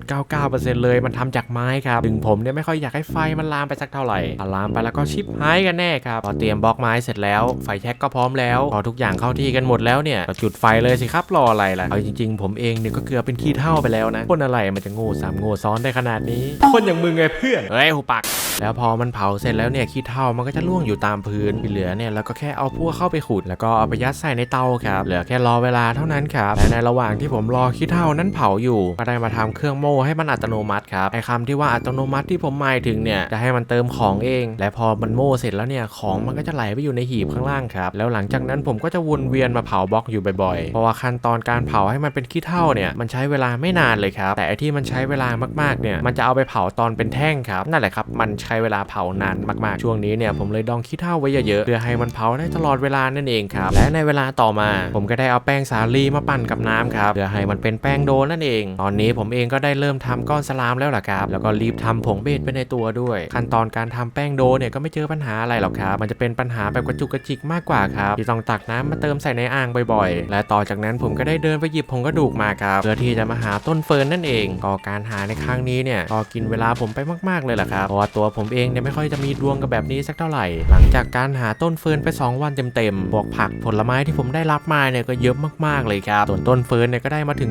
22ต้นกันเลยทีเดียวช่วงนี้เนี่ยผมก็น่าจะอุ่นใจเรื่องอาหารไปสักพักใหญ่ๆเลยตอนนี้เนี่ยสารอาหารของผมเนี่ยก็ยังไม่เต็มร้อยทุกอันหรอกนะครับเห็นหลอดอาหารผมเต็มอยู่อย่างนี้ตลอดเนี่ยไม่ใช่ว่าสารอาหารของผมเนี่ยมันครบนะครับตอนนี้เนี่ยผมยังขาดโปรตีนและน้ำตาลอยู่ผมขาดขนาดที่ว่าโดนเอฟเฟกต์แบบเยอะแยะมากมายเลยแหละครับเรื่องอาหารของผมเนี่ยก็เอาไว้ก่อนครับเดี๋ยวจะหาทำประตูเนเธอร์ไปก่อนครับช่วงนี้แล้วหลังจากที่ผมได้แมกมาคีมาแล้วเนี่ยผมก็ได้เอามันมาเป่าน้ำทันทีครับขั้นตอนนี้เนี่ยก็เพื่อให้มันเป็นออฟซิเดียนนั่นเองและหลังจากที่ยืนรอมาอยู่สักพักมันก็ได้เปลี่ยนเป็นออฟซิเดียนแล้วครับที่เหลือเนี่ยก็แค่ทำอีก6ก้อนเท่านั้นครับคราวนี้ผมก็จะได้ไปเนเธอร์ได้แล้วช่วงนี้เนี่ยก็ฟาร์มไปก่อนครับและตัดภาพไปที่การก่อสร้างประตูเนเธอร์ครับที่ทุกคนเห็นกันอยู่ตอนนี้เนี่ยก็เอาไว้กันพิกลินโดยเฉพาะเลยแหละครับเพราะว่าไอ้เจ้าพวกพิกลินเนี่ยมันชอบออกมาจากประตูกันก็เลยคิดว่าจะทำหลุมไว้หน้าประตูแม่งซะเลยมันจะได้ไม่ต้องเดินเข้ามาในพื้นที่ของผมครับและพอผมฟาร์มออฟซิเดียนมาจนครบแล้วเนี่ยก็ได้สร้างประตูเป็นที่เรียบร้อยแล้วแหละครับจากนั้นก็แค่ไปสำรวจที่เนเธอร์ครับและพอผมเข้ามาในเนเธอร์ครั้งแรกเนี่ยก็ตกใจเป็นอย่างมากเลยแหละครับเพราะว่าข้างในนี้เนี่ยมันโคตรโล่งเลยครับโล่งเหมือนโลกปกติเลยข้างในนี้เนี่ยไม่มีสิ่งก่อสร้างใดๆทั้งสิ้นมีแต่พื้นที่อันว่างเปล่าและไกลสุดลูกหูลูกตาเลยครับโยเพื่อนกูลืมบอกไปอีกแล้วว่าตัวอะไรก็ตามที่มึงอยากให้มันเกิดเนี่ยมึงก็สร้างแพลตฟอร์มให้มันสร้างแผ่นแบบเล็กๆก็ได้ไม่ต้องใหญ่มากต่อห่างจากประตูสัก25-26บล็อกแล้วก็สร้างแพลตฟอร์มเป็นขนาดย่อมๆเลยกูก็ว่าอยู่แม่งไม่มีหาเลยโอเคใจมากโอเคเพื่อนตามนั้นเลยหลังจากที่คุยกับเพื่อนของผมเสร็จแล้วเนี่ยก็ได้ทำตามอย่างที่มันบอกทุกอย่างเลยจนกระทั่งผมเนี่ยกำลังกลับไปทางประตูมันก็ได้มีมอนสปาวหน้าประตูเลยแหละครับอันนี้เนี่ยผมเองก็น่าจะลืมครับผมเนี่ยพลาดวางบล็อกเต็มหน้าประตูครับมันเลยทำให้พวกมอนพวกนี้เนี่ยเกิดได้ครับพอเห็นอย่างนั้นแล้วเนี่ยก็เลยหันหลังกลับมาปูพื้นต่อดีกว่ามันจะได้เสร็จไปทีละอย่างครับแล้วพอสร้างอะไรเสร็จเป็นที่เรียบร้อยแล้วเนี่ยผมก็ได้เริ่มเก็บข้าวเก็บของกลับบ้านครับไอ้ตรงนี้เนี่ยผมโชคดีมากๆเลยครับที่ไอ้หมูพิกลินนั้นมันรีสปาวหายไปแล้วไม่งั้นแล้วก็ผมเนี่ยกลับบ้านยากแน่ครับและก่อนที่ผมจะกลับไปโลกปกติเนี่ยก็ได้มาลื้อทางบล็อกเต็มที่ผมได้ปูไว้ครั้งแรกแล้วก็เปลี่ยนให้มันเป็นหินสแลบครับมันจะได้ไม่มีตัวบ้าอะไรมาเกิดหน้าประตูของผมอีกถ้าสังเกตจากจอผมแล้วเนี่ยทุกคนเนี่ยก็น่าจะเห็นกันใช่ไหมล่ะครับว่าไอ้แพลตฟอร์มที่ผมไปสร้างมาเมื่อกี้เนี่ยไอ้พวกมอนเตอร์ต่างๆนี่มันเกิดกันเต็มเลยแหละครับเดี๋ยวที่เหลือเนี่ยผมค่อยมาอีกรอบหนึ่งตอนนี้เนี่ยขอกลับไปที่โลกปกติก่อนละกันพอผมกลับมาที่โลกปกติได้เนี่ยเจอไอ้พวกพิกลินเนี่ยมันตกกันอยู่ในหลุมกันบานเลยแหละครับกับดักพิกลินของผมเนี่ยก็ถือว่าใช้ได้ครับขอแค่ไม่ให้พวกมันเนี่ยมันรบกวนผมในเวลาทำงานก็พอแล้วครับและตัดภาพมาที่ผมเนี่ยกำลังเอาเหล็กมารวมกันเพื่อจะคราฟให้มันเป็นแท่งเหล็กครับแล้วก็เอาแท่งเหล็กเนี่ยไปกดทับให้มันเป็นแผ่นเหล็กจากนั้นผมก็จะเอาไปคราฟเป็นเตาเบสแล้วก็เอาไปจับเบสในเนเธอร์นั่นเองและช่วงนี้เนี่ยเป็นช่วงที่ผมวุ่นวายมากๆเลยล่ะครับเพราะว่าต้องทำอะไรหลายๆอย่างในเวลาเดียวกันหัวผมเนี่ยสับสนไปหมดเลยล่ะครับสมองผมเนี่ยก็ยิ่งช้าๆอยู่ด้วยฮะมึงว่าอะไรนะพอผมเตรียมเหล็กมาได้แล้วเนี่ยก็ได้มาหาวิธีการทำหินเนเธอร์จะว่าไปหินเนเธอร์อันนี้เนี่ยมันก็ดูยุ่งยากใช้เล่นเลยแหละครับเพราะว่ามันต้องเอาหินธรรมดานั้นไปเป่ากับไฟโซแซนแล้วมันก็จะได้หินดำมาแล้วก็เอาหินดำมาเผาในเตาอีกทีหนึ่งเราก็จะได้หินเนเธอร์มานั่นเองฮะก็นั่นแหละครับขั้นตอนในการทำเนี่ยก็ดูไม่ค่อยยุ่งยากสักเท่าไหร่ด้วยผมก็ได้เริ่มทำตั้งแต่นั้นเลยและตัวผมก็ได้กลับมาที่เนเธอร์อีกรอบหนึ่งและในครั้งนี้เนี่ยก็จะมาเทรดของกับพวกพิกลินเพราะว่าผมเนี่ยต้องหาโซแซนเพื่อเอาไปทำไฟสีฟ้านั่นเองฮะผมจำชื่อมันไม่ได้แล้วผมขอเรียกไฟสีฟ้าแล้วกันนะก็นั่นแหละครับผมไม่รู้ว่าจะมีพิกลินเกิดมาให้ผมเทรดของบ้างหรือเปล่าแต่ก็ได้มาซอซองดูก่อนนั่นแหละครับอันดับแรกก็ต้องไล่เคลียร์หมูซอมบี้ออกไปก่อนนั่นแหละครับเพื่อให้จำนวนเนี่ยมันเผาตาลงบ้างและแพลตฟอร์มที่ผมได้สร้างขึ้นเนี่ยมันก็ได้มีเบสเกิดอยู่ 2-3 ตัวเลยแต่ตอนนี้เนี่ยผมยังไม่สามารถจับมันได้เลยครับเพราะว่าผมยังไม่มีเตาของเบสนั่นเองเราต้องหาหินเนเธอร์ให้ได้ก่อนครับซึ่งนี่แหละครับความยากลำบากของผมไม่รู้ว่าจะเริ่มเคลียร์ตัวไหนก่อนเลยดีมันอยู่กันเต็มไปหมดเลยแหละครับ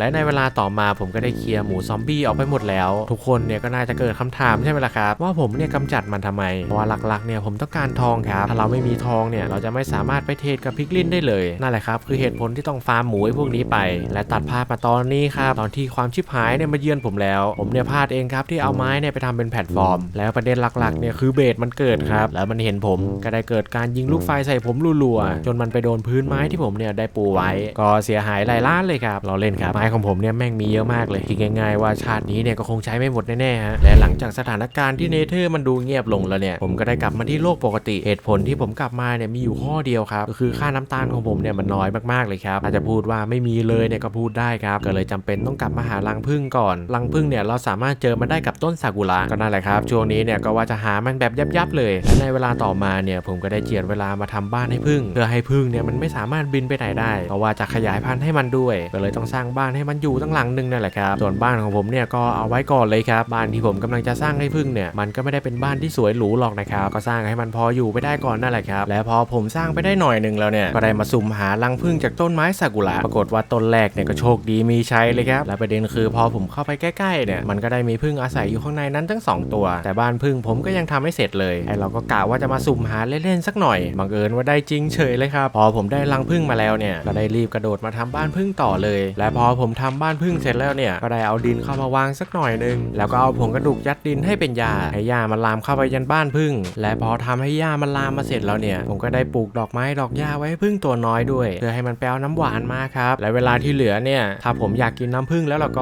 ผมก็ต้องไปตกเบ็ดหาขวดน้ำมาอีกครับและในเวลาต่อมาผมก็ได้มาหมุนเจ้าสิ่งนี้ซึ่งก็หมุนให้หลอดอาหารมันลดนั่นเองครับเพราะว่าผมจะได้กินสารอาหารอย่างอื่นเข้าไปบ้างครับและในเวลาต่อมาผมก็ได้เอาดาบทองที่ฟาร์มมาได้จากหมูซอมบี้เนี่ยมาเผาเพื่อเอาเศษทองนั่นเองครับตอนนี้ผมมีความต้องการแท่งทองไปอย่างมากเพื่อจะเอาไปแลกกับพวกพิกลินในที่สุดผมก็เจอกับคนที่ฟ้าลิขิตให้เป็นคู่ผูกไว้ด้วยด้ายแดงใช่ที่ไหนล่ะไอ้เหี้ยและพอผมมาที่เนเธอร์เป็นที่เรียบร้อยแล้วเนี่ยก็ได้เจอพิกลินกลุ่มนึงครับพอผมเห็นพวกมันแล้วเนี่ยก็ไม่รีรอเลยครับรีบหลอกล่อมันให้มันเทรดทองกับผมสรุปของที่มันเทรดมาให้เนี่ยมันเนี่ยก็ให้ผมมาหลายชิ้นเหมือนกันครับสิ่งที่ผมต้องหาจริงๆเนี่ยคือหินดำแล้วมันก็เทรดหินดำมาให้ผมเฉยเลยจริงๆผมจะเอาแค่โซแซนเองนะผมก็ลืมไปซะสนิทเลยล่ะครับตอนนั้นว่าพิกลินพวกนี้เนี่ยมันเทรดหินดำได้ด้วยพอได้ของแบบนี้แล้วเนี่ยรออะไรล่ะครับกลับบ้านสิพอกลับมาถึงบ้านแล้วผมก็ได้เอาหินดำนั้นไปเผาเพื่อให้มันเป็นหินเนเธอร์นั่นเองแล้วต่อจากนั้นก็ได้คราฟเตาเบสทันทีแล้วก็ได้วิ่งแจนเข้าไปในเนเธอร์อีกรอบนึงก็เพื่อไปหาเบสนั่นแหละครับและพอมาถึงที่เนเธอร์อีกรอบนึงผมก็ได้จัดการเจ้าตัวปัญหาทั้งหลายแล่เนี่ยให้หมดสิ้นว่าตอนที่ผมมาเนี่ยเบสเนี่ยไม่มีสักตัวเลยครับก็ว่าจะเคลียร์รอบนี้ออกไปให้หมดแล้วก็วิ่งออกจากแถวๆนี้ให้ไกลที่สุดเพื่อให้มันเจนมอนมาใหม่นั่นเองครับก่อนที่จะให้มอนต่างๆมันเกิดเนี่ยผมก็ได้เดินเข้ามาอุดรูก่อนครับเพื่อที่จะได้ให้มันสปาวเยอะขึ้นด้วยครับและพอผมอุดรูอะไรเสร็จแล้วเนี่ยก็ได้เดินมาที่ประตูเนเธอร์ครับที่ทำไปแบบนั้นเนี่ยก็เพราะว่าเพื่อให้มอนมันเกิดถ้าเราอยู่ใกล้แถวๆนั้นเนี่ยมันก็จะไม่เกิดให้ครับและพอผมกำลังจะวิ่งเข้าไปในนั้นเนี่ยไอ้พวกเบสเนี่ยมันก็ได้ระดมยิงมาหาผมก็โดนไปเม็ดนึงเต็มๆเลยครับแล้วประเด็นก็คือโล่เนี่ยก็ไม่ได้คราฟมาด้วยก็เกือบตุยฮะแล้วตอนนี้เนี่ยมันก็เป็นช่วงลำบากของผมอีกแล้วเพราะว่าตอนนี้เนี่ยผมกำลังหาเหลี่ยมจับเบสอยู่ก็กินเวลาไปสักพักนึงเลยล่ะครับกว่าจะจับมันได้จริงๆแล้วผมจะพุ่งไปหามันเลยก็ได้นะแต่สิ่งที่ผมต้องเซฟไว้เนี่ยคือเลือดของผมครับไอตอนที่ผมวิ่งแจ้นเข้ามาในประตูเนเธอร์ในตอนนั้นเนี่ยก็ลืมพกอาหารมาด้วยครับตอนนี้มันทำให้ผมกังวลมากๆเลยครับว่าจะตุยหรือเปล่าเพราะว่าบนแพลตฟอร์มนั้นเนี่ยยังเหลือเบสอยู่เลยแล้วในตอนที่ผมกำลังจะวิ่งกลับประตูไปเนี่ยมันต้องยิงผมแน่ๆเลยใช้เอนเดอร์โพเนี่ยปาไปเลยครับก็วัดกันไปเลยครับหนำซ้ำตอนที่ผมมาถึงหน้าประตูแล้วเนี่ยพวกมันเองก็ไม่ลดละที่จะเลิกยิงผมด้วยนะครับและเลือดของผมเนี่ยก็เหลือแค่ครึ่งหัวใจเองในตอนนี้และตัวของผมเนี่ยก็เพิ่งมาสังเกตในกระเป๋าครับว่าแมงมีเนื้อเน่าอยู่ข้างในกระเป๋านี่หว่าสงสัยตอนนั้นเนี่ยรีบดูไปหน่อยแต่พอผมกลับมาถึงบ้านยังปลอดภัยแล้วเนี่ยก็ได้มาดูสถานะที่ตัวเองเนี่ยติดอยู่ครับก็อย่างที่ทุกคนเนี่ยเห็นกันเลยครับว่าผมเนี่ยตุยได้ง่ายๆเลยความเร็วในการโจมตีของผมเนี่ยลดไปตั้ง 50% แล้วไหนจะความเร็วตอนที่ผมวิ่งอีกลดไปตั้ง 30% เลยและติดหิวอีกตั้ง2ว้าวแม่เจ้าแล้วที่เห็นผมตีกรอบแบบนี้เนี่ยก็ไม่ใช่เพราะอะไรหรอกนะครับเพราะว่าจะทำบ่อตกปลาแล้วยังไงล่ะเพราะว่าในตอนนี้เนี่ยผมยังทำน้ำไบโอฟิลไม่ได้มันขาดน้ำตาลครับน้ำตาลในที่นี้เนี่ยมันไม่ใช่น้ำตาลแบบสารอาหารนะมันเป็นน้ำตาลแบบน้ำตาลเลยอ่ะใช่ซึ่งผมต้องตกปลาหาต้นอ้อยก่อนนั่นเองครับผมก็เลยมาทำบ่อน้ำไว้และพอผมทำบ่อปลาเสร็จแล้วเนี่ยก็ได้มาทำน้ำซีดออยล์ไว้รอจากนั้นผมก็มาทำไบโอแมสต่อเลยเพื่อเป็นการไม่เสียเวลาของผมด้วยก็เลยคิดว่าจะทำไว้เยอะๆหน่อยครับถ้าทุกคนจำไม่ได้เนี่ยไบโอแมสก็คือ1ใน3วัตถุดิบที่ผมต้องเอาไปทำน้ำไบโอฟิลแล้วเอาน้ำไบโอฟิลนี้เนี่ยมาใส่เตาเบสอีกทีนึงเพื่อให้มันเกิดความร้อนขั้นสูงสุดนั่นแหละครับอันนี้เนี่ยเผื่อใครจำไม่ได้นะต่อจากนั้นผมก็ได้มาทำบ่อปลาให้มันลึกขึ้นตรงนี้เนี่ยทำให้มันลึกเฉยๆครับไม่ได้มีอะไรเป็นพิเศษเลยในการทำบ่อปลาให้มันลึกขึ้นก็กินเวลาไปสักพักนึงเลยครับแล้วผมก็มาทำรั้วรอบๆสระด้วยแล้วหลังจากที่ผมทำบ่อปลาเสร็จสับแล้วเนี่ยก็ได้มายืนตกปลาพร้อมกับดูพระอาทิตย์ตกบอกเลยว่าตอนนี้เนี่ยมันสงบสุขมากๆแล้วตั้งแต่วันนี้เนี่ยจนไปถึงวันที่60ผมก็ได้ยืนตกปลาหาของอย่างเดียวเลยล่ะครับเพราะว่าถ้าผมไม่มีของชิ้นนี้เนี่ยการทำน้ำไบโอฟิลของผมเนี่ยมันจะไม่สำเร็จครับแล้วลาวาที่ผมกำลังหมายตายอยู่เนี่ยมันก็จะไม่ได้ด้วยครับถ้าผมตกไม่ได้อ้อยแล้วก็นะนั่นแหละครับคือเหตุผลว่าทำไมผมต้องยืนตกปลาอย่างบ้าระห่ำและในเวลาต่อมาผมเบื่อกับการยืนตกปลา มากๆเลยล่ะครับผมก็เลยใช้กระถางเงาอัญเชิญตัวตนผมมาอีกตัวหนึ่งให้มันมาช่วยตกปลานั่นเองครับแล้วหลังจากนั้นเนี่ยก็ได้โยนเบ็ดให้มันอันหนึ่งเพื่อให้มันเนี่ยไปตกปลานั่นเองครับส่วนตัวผมเนี่ยก็จะไปทำอย่างอื่นรอและในช่วงเวลานี้เนี่ยตัวผมก็ได้มาทำโคนเพื่อไปทำเส้นใยและทำเบ็ดอีกทีหนึ่งเพราะว่าตอนนี้เนี่ยเบ็ดของผมไม่มีสักคันเลยครับเส้นใยเองก็ไม่มีก็เลยต้องมานั่งทำเส้นใยใหม่แล้วหลังจากนั้นก็ได้มายืนตกปลากับร่างแยกของผมครับและประเด็นก็คือตกได้ไข่กบด้วยนะแต่มันก็เป็นสิ่งที่ผมเนี่ยยังไม่อยากได้ครับเพราะว่าตอนนี้เนี่ยผมหมายตาต้นอ้อยอยู่ครับการตกปลาคราวก่อนของผมเนี่ยที่ผมยืนตกอยู่คนเดียวเชื่อไหมครับว่าตอนนี้เนี่ยผมยังไม่ได้เลยครับมันเนี่ยได้ยากมากๆเลยต้นอ้อยกับ ยังไม่มีอ้อยอีกเหรอ ไข่เจนนิเฟอร์ใช่ยังไม่มี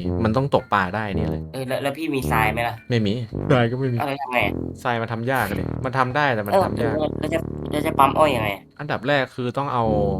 เวลาเราตกปลาใช่ป่ะมันจะมีโอกาสดรอปอ้อยนี่ไงนี่ไงนี่ไง พูดปั๊ม นี่ไงเนี่ยอย่างนี้เลยอย่างนี้เลย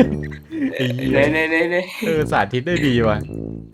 เข้าใจง่ายเลยพี่อะนี่อันโคเนี้ย ตรดีเลยว่ะเฮ้ยเหี้ยมันใส่ผงกระดูก อ๋อโอเค เหี้ยต้องโคตรยาวอ่ะแล้วในเวลาต่อมาผมก็ได้มายืนปั๊มต้นข้าวเพื่อที่จะเอาไปทำอาหารให้ร่างแยกของผมนั่นเองครับและในเวลาเดียวกันพวกกบที่ผมเลี้ยงไว้ในตอนแรกเนี่ยมันก็ได้โตแล้วตอนนี้พวกมันก็ได้ว่ายน้ำเต็มสระผมเลยแหละครับและในเวลาต่อมาเนี่ยผมก็ได้เริ่มมาปั๊มข้าวสาลีอีกครั้งหนึ่งแล้วครั้งนี้เนี่ยผมก็กะจะเอาไปทำเส้นใยเหมือนเดิมเพราะว่าคันเบ็ดที่ผมได้ค้าไปก่อนหน้านี้มันก็ได้หมดลงไปแล้วบวกกับเส้นใยของผมเนี่ยก็หมดเกลี้ยงเลยครับและในวันที่56ผมก็ได้กลับมาที่เนเธอร์อีกครั้งหนึ่งและในครั้งนี้เนี่ยผมก็กลับมาฟาร์มทองเช่นเคยที่ผมเข้ามาฟาร์มทองไว้เนี่ยก็ไม่ใช่เพราะว่าอะไรหรอกนะครับเผื่อในอนาคตที่ผมต้องใช้ทองในการทำเครื่องจักรเราเนี่ยจะได้ไม่ต้องกลับมาที่นี่บ่อยครับเพราะว่ามันมีเครื่องจักรบางประเภทครับที่มันต้องใช้ทองเหลืองในการทำและส่วนผสมของทองเหลืองเนี่ยมันก็ต้องใช้ทองในการทำด้วยช่วงนี้เนี่ยผมไม่ต้องตกปลาเองก็เลยได้มีเวลาไปฟาร์มอย่างอื่นมากขึ้นและหลังจากที่ผมฟาร์มทองเสร็จแล้วเนี่ยก็ได้กลับมาที่โลกปกติครับมาดูการตกปลาของไอ้2คนนี้ว่าได้ของอะไรมาบ้างและอีกหนึ่งสิ่งที่ผมอยากได้ในการตกปลาเนี่ยมันก็คือไข่ของสนิทเฟอร์นั่นเองถ้าสมมติว่าเราเลี้ยงสนิทเฟอร์ได้แล้วเนี่ยสนิทเฟอร์ก็จะเป็นตัวที่หาของสำคัญให้เราได้ครับยกตัวอย่างเช่นพวกไข่สปาวสัตว์ต่างๆนั่นเองครับอันนี้ทุกคนเนี่ยก็ไม่ต้องตกใจหรอกนะครับว่าทำไมสนิทเฟอร์มันดมหาของได้แปลกๆเพราะว่าหลักๆเนี่ยผมเล่นในมอดแพ็กครับและเจ้ามอดแพ็กเคดแบมบูเนี่ยมันก็น่าจะมีมอดสักตัวหนึ่งที่สามารถทำให้สนิทเฟอร์เนี่ยมันดมหาของได้แบบนี้ผมเองเนี่ยก็ไม่รู้หรอกนะครับว่ามอดตัวไหนแต่เอาเป็นว่าผู้สร้างเนี่ยเขาออกแบบมาแบบนี้เราก็แค่เล่นตามที่เขาออกแบบมาเท่านั้น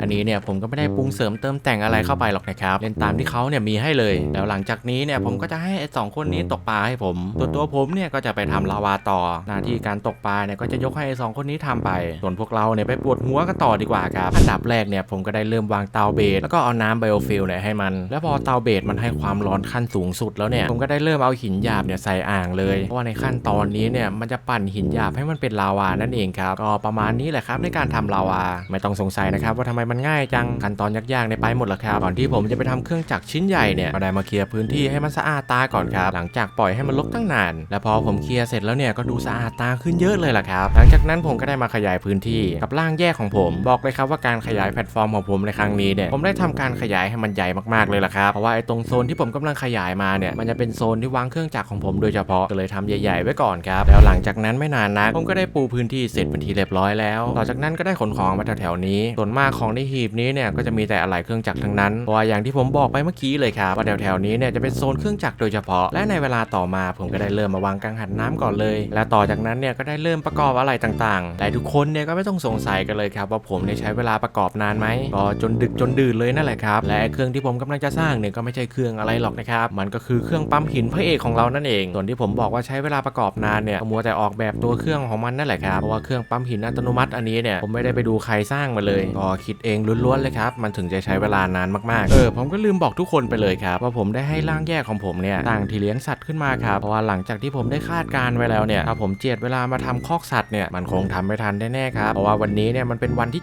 71แล้วลำพังโรงงานผลิตต่างๆของผมเนี่ยก็ยังคิดว่าอาจจะยังทำไม่ทันเลยผมก็เลยกระจายงานให้แต่ละคนเนี่ยทำแล้วก็หวังว่าทุกอย่างเนี่ยจะทำทันในวันที่100อันนี้เนี่ยก็เป็นแค่ความหวังของผมนี่แหละครับเพราะว่าส่วนตัวของผมเนี่ยแทบไม่เคยได้เล่นมอดเคดเลยและพอมีโอกาสได้มาเล่นในครั้งนี้เนี่ยมันทำให้ผมเนี่ยสนุกมากๆและมันก็ทำให้ผมเนี่ยอยากต่อ200วันขึ้นมามากๆเลยแหละ ละครับเพราะว่าสิ่งที่ผมต้องทำและโรงงานผลิตต่างๆนานาเนี่ยมันก็ยังมีให้เราทำเป็นภูเขาเหล่ากาเลยละครับแต่ก็นะพวกเราเนี่ยไปรอลุ้นกันดีกว่าครับว่าผมเนี่ยจะสร้างทุกอย่างทันหรือเปล่าเอาเนื้อหากันต่อเลยดีกว่าครับและผมก็ขอตัดภาพมาที่เครื่องผลิตเศษเหล็กของผมเนี่ยก็ใกล้จะเสร็จแล้วมันเหลือแค่ต่อเติมอะไรนิดๆหน่อยๆก็เสร็จแล้วครับหลังจากนั้นขั้นตอนนี้เนี่ยผมก็ได้สร้างสายพานขึ้นไปครับตรงนี้เนี่ยจะเป็นสายพานลำเลียงกรวดขึ้นไปเพื่อให้มันตกมาใส่ที่ล้างแบบนี้นั่นเองครับและไอ้ขั้นตอนตรงหน้าผมเนี่ยหลังจากที่มันเป่ากรวดด้วยน้ำเสร็จแล้วเนี่ยเราก็จะได้เศษเหล็กทันทีเลยแหละครับคราวนี้ก็เป็นอันจบครับไอ้พวกระบบอัตโนมัติพวกนี้เนี่ยผมยังไม่ได้สร้างมันแบบเต็มรูปแบบนะครับเพราะว่ากลัวสร้างอีกเครื่องนึงไม่ทันก็เลยอาศัยใช้แบบนี้ไปก่อนครับสำหรับคนที่กำลังหาหูฟังอินเอียร์ใส่อยู่เนี่ยผมขอแนะนำ HyperX Cloud Earbud 2พกพาง่ายมากๆจะเอาไปฟังเพลงก็ดีหรือจะเอาไปเล่นเกมก็ดีสุดๆและแถมมีไมค์ในตัวด้วยนะผมบอกเลยครับว่าราคาตอนนี้คุ้มสุดๆถ้าใครสนใจลิงก์ข้างล่างเลยครับแล้วต่อจากนั้นเนี่ยผมก็ได้เริ่มก้าวขาเข้าสู่ยุคของทองแดงซึ่งอย่างที่ผมบอกไปในช่วงต้นคลิปเลยว่าไอ้ทองแดง1แท่งเนี่ยแม่งทำยากมากๆเลยครับแล้วก็มีวิธีทำที่หลายขั้นตอนมากๆเลยครับเพราะว่ามันมีเครื่องจักรบางอันครับที่ผมต้องการใช้และส่วนมากไอ้เครื่องจักรพวกนั้นเนี่ยมันจะใช้เลสโตนกับทองแดงเป็นหลักครับซึ่งผมก็ยังไม่ได้บอกทุกคนไปอีกเรื่องนึงไอ้เจ้าเลสโตนนี่แหละครับตัวดีเลยวิธีการทำและขั้นตอนของมันเนี่ยก็ยุ่งยากพอๆกับทองแดงเลยแล้วอีกอย่างยุคที่ผมกำลังจะก้าวขาเข้าไปเนี่ยมันจะเป็นยุคที่ต้องใช้สมองขึ้นมาอย่างมากเลยแหละครับแค่ผมเห็นขั้นตอนการทำไอเทมบางชิ้นเนี่ยก็แทบจะเป็นลมเลยแหละครับนั่นก็เพราะว่ามันยุ่งยากสุดๆไปเลยถึงผมจะพูดไปอย่างนั้นแล้วเนี่ยแต่ผมก็ต้องฝ่ามันไปให้ได้ครับอะไรที่เรายังไม่เคยทำเนี่ยมันอาจจะมีเรื่องสนุกแอบแฝงอยู่ในนั้นก็ได้แล้วหลังจากนั้นเนี่ยผมก็ได้กลับมาที่เนเธอร์เพื่อมาเทรดของกับพวกพิกลินสิ่งที่ผมต้องการในการเทรดในครั้งนี้เนี่ยนั่นก็คือโซแซนนั่นเองครับแล้วผมอธิบายให้ฟังในภายหลังละกันว่าผมเนี่ยต้องการมันไปทำไมแต่พอผมกลับมาถึงโลกปกติแล้วเนี่ยผมก็ได้เริ่มการผลิตหินปูนโดยการเอาลาวากับน้ำผึ้งเนี่ยมาชนกันแล้วมันเนี่ยก็จะได้มาเป็นหินปูนนั่นเองและพอมาสร้างหินปูนให้ผมได้แล้วมันก็จะผ่านเครื่องโม่มาก่อนครับซึ่งเครื่องโม่เนี่ยมันก็จะเปลี่ยนหินปูนให้มันเป็นแคลไซต์แล้วถ้าเอาหินแคลไซต์ไปใส่ในเครื่องโม่อีกทีนึงมันก็จะได้ลาพิสมันนั่นเองครับแล้วในส่วนของตรงนี้เนี่ยผมก็ได้มาสร้างเครื่องโม่อีกเครื่องนึงเพื่อเอาหินแคลไซต์มาบดอีกรอบนึงนั่นเองครับแล้วถ้าเราได้ลาพิสมาแล้วเนี่ยเราก็สามารถเอามาเป่ากับไฟสีฟ้าได้มันก็จะได้ผลึกมารีนมานั่นเองครับและต่อจากนั้นผมก็ได้มาวางพัดลมอีกเครื่องนึงเพื่อเอามาเป่าลาพิสให้มันกลายเป็นผลึกมารีนนั่นเองครับและที่ผมกำลังทำอยู่เนี่ยก็เกิดปัญหาแล้วครับเพราะว่าแหล่งพลังงานของผมเนี่ยมันจ่ายไม่ไหวครับผมก็เลยต้องมาสร้างกังหันน้ำไปใส่และพอผมจัดการเรื่องของกังหันน้ำเสร็จแล้วเนี่ยก็ได้มาวางไฟสีฟ้าอีกรอบนึงเพราะว่าทิศทางในการหมุนของพัดลมเนี่ยมันได้เปลี่ยนไปครับก็เลยต้องขยับปรับเปลี่ยนอีกนิดหน่อยครับแล้วผมก็อยากจะให้ทุกคนดูอันนี้เลยครับนี่คือทั้งหมดทั้งมวลที่ผมทำมาก็แค่เพื่อจะเอาเศษทองแดงเท่านั้นเองครับนี่ได้แค่เศษมันนะทุกคนแต่วิธีการทำมันนี่ยุ่งยากมากไอ้ครั้งแรกเนี่ยผมยืนงงกับมันอยู่สักพักใหญ่เลยล่ะครับว่าจะประติดประต่ออะไรได้เนี่ยมาเล่นเอาซะผมเนี่ยปวดหัวเลยครับนี่ผมยังไม่ได้พูดถึงเลสโตนเลยนะแต่ได้ยินคำว่าเลสโตนเนี่ยก็ขนหัวลุกกันเลยทีเดียวเชียวเพราะว่าก่อนที่เราจะทำเลสโตนได้เนี่ยมันต้องผ่านยุคทองแดงมาก่อนครับผมก็เลยมาทำทองแดงก่อนอย่างที่ทุกคนเนี่ยเห็นเลยในเวลาต่อมาผมก็ได้คราฟเครื่องเติมของเหลวมาไว้ก่อนและเครื่องนี้นี่แหละครับมันมีความจำเป็นอย่างมากในการทำเลสโตนตอนนี้เนี่ยมันก็ยังใช้งานไม่ได้หรอกนะครับเพราะว่ามันต้องคราฟท่อลำเลียงของเหลวแล้วก็หัวหมุนของเหลวอีกเยอะเลยครับกว่าจะใช้งานจากเครื่องนี้ได้แล้วในช่วงตอนนี้เนี่ยผมก็ได้เริ่มทำน้ำยาแต่ผมเนี่ยจะบอกอะไรดีๆให้นะทุกคนว่าในตอนนี้เนี่ยผมยังทำไม่สำเร็จเพราะว่ามันขาดไอเทมบางชิ้นไปนั่นเองเพราะฉะนั้นก็ข้ามตอนนี้ไปได้เลยช่วงนี้เนี่ยผมขออธิบายอะไรหน่อยนะคนดูเผื่อคนดูบางคนยังไม่เข้าใจขั้นตอนในการหาเลสโตนของไอปอนเนี่ยมาครับเดี๋ยวผมเนี่ยอธิบายให้คนดูฟังเองมึงหยุดเลยรอบนี้เนี่ยกูขออธิบายเองแล้วกันนะเอางั้นเหรอเดี๋ยวกูอธิบายเองได้คืออย่างงี้ครับคนดูขั้นตอนการทำผงเลสโตนเนี่ยมันอาจจะยุ่งยากไปสักหน่อยนึงนะครับคืออย่างแรกเนี่ยผมต้องหาเห็ดแดงก่อนจากนั้นเนี่ยผมก็ต้องเอาไปเป่ากับไฟนรกไฟของโซแซนนั่นแหละครับแล้วคราวนี้เนี่ยผมก็จะได้เห็ดราสีเลือดมาจากนั้นก็ต้องเอาหินเนเธอร์มาวางและเอาเห็ดราสีเลือดเนี่ยมาคลิกใส่คราวนี้ผมก็จะได้กลุ่มใยราสีเลือดมานั่นเองครับจากนั้นผมก็ต้องเอาผงกระดูกเนี่ยมาคลิกขวาใส่ไอ้บล็อกนี้ซึ่งวิธีนี้เนี่ยผมก็จะสามารถหาเห็ดราสีเลือดได้เรื่อยๆผมลืมพูดไปเลยตอนต้นว่าวิธีการหาเห็ดแดงเนี่ยเราสามารถให้สนิทเฟอร์เนี่ยร่วมหาไข่สปาวให้เราได้ครับเราจะไข่ใบนั้นเนี่ยก็ต้องเป็นไข่ของวัวเห็ดนะครับก็ไอ้วัวตัวสีแดงๆนั่นแหละฮะพอเราได้ไข่วัวเห็ดมาแล้วเนี่ยเราก็แค่เอามันมาคลิกวางแล้วก็เอากรรไกรเนี่ยตัดเห็ดบนตัวมันเท่านี้เราก็จะได้เห็ดแดงมาแล้วครับและอีกอย่างนึงไอ้เจ้าเห็ดราสีเลือดเนี่ยเราก็สามารถเอาผงกระดูกเนี่ยคลิกขวาใส่มันได้มันก็จะเป็นต้นไม้สีแดงๆในเนเธอร์นั่นแหละครับผมจำชื่อต้นไม้มันไม่ได้นะขอโทษทีนะครับก็นั่นแหละฮะซึ่งไอ้เจ้าต้นไม้ ม้ต้นนี้เนี่ยมันไม่ได้สำคัญอะไรหรอกนะแต่ที่สำคัญก็คือใบไม้ของมันนั่นแหละแล้วใบไม้ของมันเนี่ยก็มีชื่อว่าบล็อกฮูดเนเธอร์เราสามารถเอาไอ้บล็อกนี้เนี่ยไปใส่ในเครื่องโม่ได้ครับพอโม่เสร็จแล้วเนี่ยเราก็จะได้ไอเทมอยู่2ชิ้นและไอเทมชิ้นแรกที่เราจะได้เนี่ยก็คือเถาวัลย์โศกและฮูดเนเธอร์นั่นเองครับและขั้นตอนต่อไปเนี่ยผมก็ต้องเอาฮูดเนเธอร์มาปั่นรวมกับน้ำพอเอามาปั่นรวมกันแล้วเนี่ยผมก็จะได้น้ำยาเจือมาและผมก็ต้องเอาน้ำยาเจือนี้เนี่ยมาผสมกับผงเบสและผมก็จะได้น้ำยาโจมตีแรงมา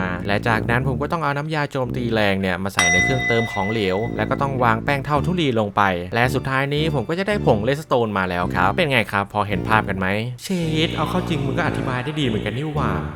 แน่นอนก็อย่างที่ผมเนี่ยได้อธิบายให้คนดูเนี่ยฟังไปเลยนั่นแหละครับคือขั้นตอนการทำเลสโตนทุกคนเนี่ยก็ไม่ต้องสงสัยกันเลยนะครับว่าทำไมผมอธิบายให้ทุกคนฟังแบบละเอียดเลยก็เผื่อมีคนดูบางคนเนี่ยจะเอามอดแพ็กนี้ไปเล่นตามผมจะได้ไม่งงกับบางสิ่งบางอย่างของมอดแพ็กนี้นั่นเองครับถือว่าเป็นทริคเล็กๆน้อยๆสำหรับผมแล้วกันครับและต่อจากนั้นเนี่ยผมก็ได้มาทำโคตรพ่อโคตรแม่ลงพลังงานและไอ้ตรงนี้เนี่ยผมก็ทำไปเพื่อให้เครื่องจักรบางชิ้นของผมเนี่ยให้มันทำรอบการหมุนได้เร็วมากๆเลยแหละครับและผมก็จะใช้เครื่องจักรหลายชิ้นด้วยครับก็เลยทำเผื่อๆไว้หน่อยเพราะว่าช่วงนี้เนี่ยเหล็กไม่ขาดมือเลยครับนั่นก็เพราะว่ามีเครื่องทำเสร็จเหล็กแล้วนั่นเองช่วงนี้ก็เลยจัดเต็มเรื่องเครื่องจักรเลยนั่นแหละครับจากนั้นผมก็ได้ไปดึงลาวาออกมาจากเครื่องทำเสร็จเหล็กก่อนครับเพราะว่าตอนนี้เนี่ยผมต้องการใช้ลาวาหลายจุดครับและครั้งแรกตอนที่ทำลาวาเนี่ยผมก็น่าจะทำมาเยอะกว่านี้นะสงสัยลืมครับสุดท้ายก็มาลงแบบนี้ครับวิธีทำลาวาเพิ่มแบบบ้านๆต่อจากนั้นผมก็ได้ให้ร่างแยกของผมเนี่ยมายืนเฝ้าเซนิทเฟอร์เพื่อรอหาวัวเห็ดนั่นเองครับที่ต้องมายืนเฝ้าเนี่ยก็ไม่ใช่เพราะว่าอะไรหรอกนะครับวัวไข่มันรีหายไปนั่นเองครับหลังจากนั้นผมก็ได้เอาลาวามาวางไว้ที่เดิมแล้วเปลี่ยนจากน้ำผึ้งให้เป็นน้ำปกติในเครื่องนี้เนี่ยผมก็จะให้มันผลิตเศษเหล็กเหมือนเดิมตอนหน้านี้เนี่ยผมทำให้มันผลิตหินปูนแต่ตอนนี้เนี่ยผมกำลังจะทำเครื่องผลิตหินปูนใหม่เครื่องนี้เนี่ยผมก็เลยทำให้มันผลิตเศษเหล็กเหมือนเดิมหลังจากนั้นไม่นานลูกสมุนของผมเนี่ยก็ได้ไข่สปาวัวเห็ดแล้วล่ะครับหลังจากที่มันยืน AFK มาสักพักอันนี้เนี่ยต้องขอบคุณลูกสมุนของผมเลยครับที่คอยมาช่วยงานผมในช่วงหลังๆถ้าไม่ได้เจ้าพวกลูกสมุนพวกนี้เนี่ย100 วันนี้คงแย่มากๆครับต่อจากนั้นผมก็ได้เอาวัวเห็ดมาใส่ในคอกไว้แล้วผมเนี่ยก็ได้ใช้กรรไกรตัดเห็ดออกจากตัวมันเพราะว่าตอนนี้เนี่ยผมยังทำผงเลสโตนไม่ได้ก็เพราะว่าขาดเห็ดสีแดงนั่นเองครับและการที่ผมได้วัวเห็ดมาแล้วเนี่ยนั่นก็แสดงว่าผมเนี่ยกำลังจะทำผงเลสโตนได้แล้วครับหลังจากนั้นผมก็ไม่รอช้าที่จะเพิ่มจำนวนของเห็ดแดงพอหลังจากที่ผมได้เห็ดแดงมาจากวัวเห็ดแล้วเนี่ยมันดรอปมาให้ผมแค่5 อันเองผมเลยรีบปฏิบัติการปลูกต้นเห็ดเพื่อที่จะเอาเห็ดแดงเพิ่มแบบเบิ่มๆเลยและหลังจากที่ผมได้เห็ดแดงมาจำนวนหนึ่งผมก็ได้โยนเห็ดแดงพวกนี้ใส่ไฟโซแซนและขั้นตอนนี้เนี่ยก็ทำไปเพื่อเปลี่ยนจากเห็ดสีแดงไปเป็นเห็ดลาสีเลือดนั่นเองครับและต่อจากนั้นก็ได้เอาเห็ดลาสีเลือดเนี่ยมาคลิกใส่บล็อกหินเนเธอร์นั่นเองครับคราวนี้ผมก็จะได้กลุ่มใยลาสีเลือดมาแล้วครับมันก็คือบล็อกหญ้าในเนเธอร์นั่นแหละครับผมว่าชื่ออันนี้มันโคตรแปลกเลยไม่รู้ว่าภาษาอังกฤษเนี่ยเขาเรียกว่าอะไรกันแต่ผมขออ่านเป็นภาษาไทยก็แล้วกันนะครับทุกคนเพราะว่าภาษาอังกฤษเนี่ยผมห่วยแตกมากๆเลยแหละครับต่อจากนั้นผมก็ได้เอาผงกระดูกเนี่ยคลิกขวาใส่เจ้าบล็อกพวกนี้เพื่อหาเห็ดลาสีเลือดนั่นเองครับตอนนี้เนี่ยผมกลัวเห็ดลาสีเลือดมันหมดครับก็เลยจะมาหาเพิ่มนั่นเองและตอนนี้ผมก็ต้องการฮูดเนเธอร์ไปอย่างมากเลยแหละครับก็เลยเอาผงกระดูกเนี่ยคลิกขวาใส่เห็ดลาสีเลือดนั่นเองครับและตอนนี้เนี่ยมันก็ได้กลายเป็นต้นไม้ในเนเธอร์แล้วหลังจากนั้นเนี่ยผมก็ไม่ช้าครับรีบปีนขึ้นไปเก็บบล็อกฮูดเนเธอร์และไอ้เจ้าบล็อกนี้เนี่ยมันก็มีความจำเป็นต่อผมมากๆเลยแหละครับเพราะว่ามันคือส่วนผสมหลักที่ผมเนี่ยต้องเอาไปทำผงเลสโตนต่อจากนั้นผมก็ได้เอาบล็อกฮูดเนเธอร์เนี่ยมาใส่เครื่องโม่และพอมันโม่เสร็จแล้วเนี่ยเราก็จะได้ฮูดเนเธอร์มันนั่นเองครับและหลังจากนั้นเนี่ยผมก็ได้มาขุดอ่างออกและก็วางหม้อปรุงยาแทนครับเพราะว่าตรงนี้เนี่ยผมรอลาวามันไหลมานานแล้วแต่มันไม่ยอมไหลมาให้ผมสักทีผมก็เลยคิดว่ามันอาจจะเป็นเพราะอ่างจากคีเอทมอสมันเลยทำให้ลาวาเนี่ยไม่หยดลงมานั่นเองครับก็เลยได้เสียเหล็กไปจำนวนหนึ่งเพื่อคราฟหม้อปรุงยาจริงๆแล้วเนี่ยผมจะกลับไปทำลาวาแบบเดิมก็ได้นะแต่เครื่องจักรบางชิ้นของผมเนี่ยมันสร้างไม่ทันแน่ๆครับเพราะว่าการที่เราจะได้ลาวามาเนี่ยมันต้องใช้น้ำไบโอฟิลนั่นเองครับซึ่งน้ำไบโอฟิลเนี่ยมันก็ไม่ได้ทำยากอะไรหรอกนะครับแต่มันใช้เวลาในการทำเนี่ยเยอะกว่าครับผมเนี่ยไม่ค่อยอยากจะเสียเวลาไปกับตรงนั้นเลยก็เลยคิดว่ามารอให้มันย้อยใส่หม้อปรุงยาดีกว่าครับไม่ใช่อะไรหรอกครับผมเนี่ยจะได้ไปทำอย่างอื่นด้วยเพราะว่างานของผมในตอนนี้เนี่ยมันล้นมือด้วยครับและในเวลาต่อมาผมก็ได้มาทำเครื่องผลิตทองแดงแล้วต่อหน้าผมเนี่ยมันก็ได้เกิดปัญหาใหญ่แล้วครับเครื่องจักรของผมเนี่ยมันหยุดหมุนทันทีในตอนที่ผมวางเครื่องขุดเจาะชิ้นสุดท้ายไ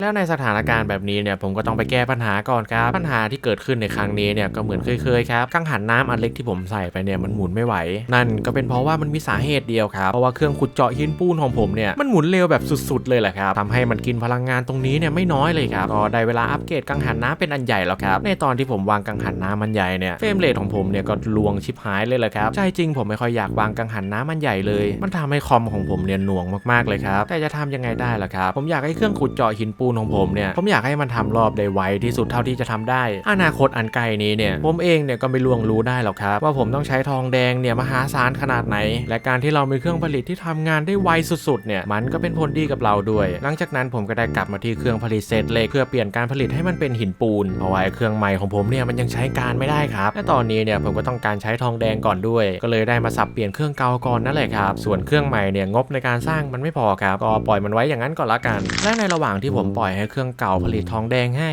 ผมก็ได้มาสร้างเครื่องใหม่อยู่เรื่อยๆเพราะว่าเจ้าเครื่องใหม่นี้เนี่ยงบการสร้างมันมหาศาลมากๆเลยครับก็เลยใช้เวลานานนิดนึงในการสร้างเท่านี้เครื่องใหม่ที่ต้องผลิตเศษเหล็กให้ผมเนี่ยมันก็ได้เสร็จเป็นที่เรียบร้อยแล้วล่ะครับที่เหลือเนี่ยก็แค่รอเอาลาวามาใส่เท่านั้นแหละครับเครื่องใหม่เครื่องนี้เนี่ยก็จะทำงานได้แล้วครั้งแรกที่ผมคิดไว้กะว่าเอาเครื่องใหม่เครื่องนี้เนี่ยผลิตทองแดงให้กับผมแต่ตอนนี้เนี่ยก็ได้เปลี่ยนใจแล้วครับเพราะว่าผมขี้เกียจโยกย้ายน้ำผึ้งไปมาก็นั่นแหละครับประมาณนั้นเลยในเวลาต่อมาเนี่ยผมได้เริ่มมาทำผงเรสโตนแล้วใน100วันนี้เนี่ยผมกะว่าจะทำผงเรสโตนเนี่ยให้ได้ก่อนแต่อันนี้เนี่ยผมไม่มั่นใจเลยครับว่าจะทำทันไหมก็นั่งรอลุ้นไปด้วยกันนะครับหลังจากนั้นผมได้ทำเครื่องปล่อยของเหลวมาเพราะว่าครั้งแรกเนี่ยผมทำพลาดครับผมไม่รู้ว่าจะเอาน้ำยาเจือเนี่ยออกมาจากอ่างยังไงก็ได้งมอยู่พักหนึ่งเลยครับจนกระทั่งผมลืมวิธีบางอย่างไปว่ามันต้องจุดไฟข้างล่างก่อนนั่นเองครับมันถึงจะกลายเป็นน้ำยาโจมตีแรงในขั้นตอนนี้เนี่ยเราไม่สามารถใช้ถังเนี่ยตักออกมาได้หรอกนะครับในตอนนั้นเนี่ยผมพยายามใช้ถังตักอยู่บ่อยครั้งแต่มันก็จะหายไปทันทีถ้าเราเอาถังในคลิกใส่มันจริงๆแล้วตรงนี้เนี่ยมันมีวิธีเอาออกอยู่นะครับตอนนั้นเนี่ยผมแค่ลืมไปเท่านั้นเองกว่าผมจะคิดได้เนี่ยก็ปาไป99วันแล้วขั้นตอนที่ผมเนี่ยต้องเอาน้ำยาโจมตีแรงออกมันต้องใช้ท่อทำของเหลวนั่นเองครับแล้วประเด็นก็คือตรงนี้เนี่ยผมก็กลับมาติดปัญหาอีกแล้วครับเพราะว่าหลังจากที่ผมเนี่ยวางปั๊มน้ำไปแล้วทิศทางของน้ำเนี่ยมันไม่ไหลออกหัวฉีดครับหัวทิศทางของมันเนี่ยกลับย้อนสอนไปซะอย่างนั้นครั้งแรกเนี่ยผมก็สงสัยเป็นอย่างมากเลยล่ะครับว่าทำไมหัวมันเนี่ยไม่ออกทางปลายจนผมมาดูวิธีทำจริงๆจังๆก็ได้ข้อสรุปว่าถ้าเราจะเปลี่ยนทิศทางของปั๊มน้ำเนี่ยเราต้องใช้ประแจในการเปลี่ยนทิศทางของน้ำนั่นเองครับก็แบบในตัวอย่างที่ผมเนี่ยกำลังเปิดอยู่ในตอนนี้จนผมได้ข้อสรุปต่างๆนานาแล้วเนี่ยก็ได้รีบวิ่งตรงเข้าไปในเนเธอร์เพื่อที่จะไปฟาร์มหาทองนั่นเองครับในการคาประแจของ Create Mod แล้วเนี่ยถึงมันต้องใช้ทองด้วยครับและทองของผมเนี่ยมันก็ได้หมดลงไปตั้งนานแล้วก็เลยชวนไอโตเนี่ยมาฟาร์มทองด้วยกันผมเนี่ยลืมบอกไปเลยครับว่ากิกกี้ที่มาช่วยงานของผมเนี่ยมันเนี่ยก็มีชื่อว่าไอโตนั่นเองทำความรู้จักกันไปก่อนครับไม่แน่ว่าซีรีส์หน้าเนี่ยน้องมันอาจจะมาร่วมแจมกับผมก็เป็นได้ครับหลังจากนั้นผมก็ได้ให้ไอโตเนี่ยลงไม้ลงมือแทนผมส่วนผมเนี่ยก็จะยืนดูความปลอดภัยของน้องมันเอาง่ายๆเลยครับผมขี้เกียจตีนั่นแหละก็เลยให้มันตีแทนก็ได้ยืนฟาร์มทองอยู่สักพักใหญ่ๆเลยจนตอนนี้เนี่ยผมกับไอโตก็ได้เคลียร์มันไปหมดแล้วก็ได้ทองมาจำนวนนึงนั่นแหละครับแล้วพอผมกลับมาที่โลกปกติแล้วเนี่ยผมก็ได้รีบคาประแจทันทีเลยแหละครับแล้วหลังจากนั้นเนี่ยผมก็ได้ประกอบท่อน้ำของเหลวตอนนี้เนี่ยก็เสร็จเป็นที่เรียบร้อยแล้วครับแล้วต่อจากนั้นเนี่ยผมก็ได้เอาแป้งเท่าทุลีมาวางแล้วจากนั้นน้ำยาโจมตีแรงก็ได้ฉีดลงมาใส่แป้งเท่าทุลีจนกลายเป็นผงเรสโตนเท่านี้ก็เป็นอันจบเรื่องแล้วครับบอกเลยครับว่าตอนนั้นเนี่ยผมเนี่ยโล่งใจมากๆที่กว่าจะทำอะไรได้แต่ละอย่างวันนี้เนี่ยก็เป็นวันที่101แล้วคิดซะว่าอีกวันนึงเนี่ยผมแถมให้แล้วกันนะครับและสุดท้ายนี้ผมก็ขอจบซีรีส์100วันCreate Bamboo Island ไว้เพียงเท่านี้นะครับสำหรับใครที่อยากดูว่าผมสร้างอะไรไปบ้างใน100วันนี้เดี๋ยวตอนท้ายคลิปเนี่ยผมจะขึ้นพรีวิวให้ดูแล้วกันนะครับก็ขอขอบคุณทุกคนนะครับที่รับชมคลิปนี้จนจบให้ผมเนี่ยก็หวังว่าบางฉากบางตอนของผมทำให้ทุกคนเนี่ยยิ้มกันได้บ้างผมขอฝากเอาไว้หน่อยแล้วกันนะครับสำหรับซีรีส์หน้าเนี่ยมันจะเป็นซีรีส์ที่ผมคิดว่าน่าจะสนุกมากๆเลยแหละครับก็เอาเป็นว่ากดติดตามแล้วก็กดกระดิ่งกันไว้ด้วยนะครับเพื่อที่จะได้ไม่พลาดซีรีส์หน้าที่ผมกำลังจะทำสำหรับวันนี้เนี่ยก็บ๊ายบายครับผม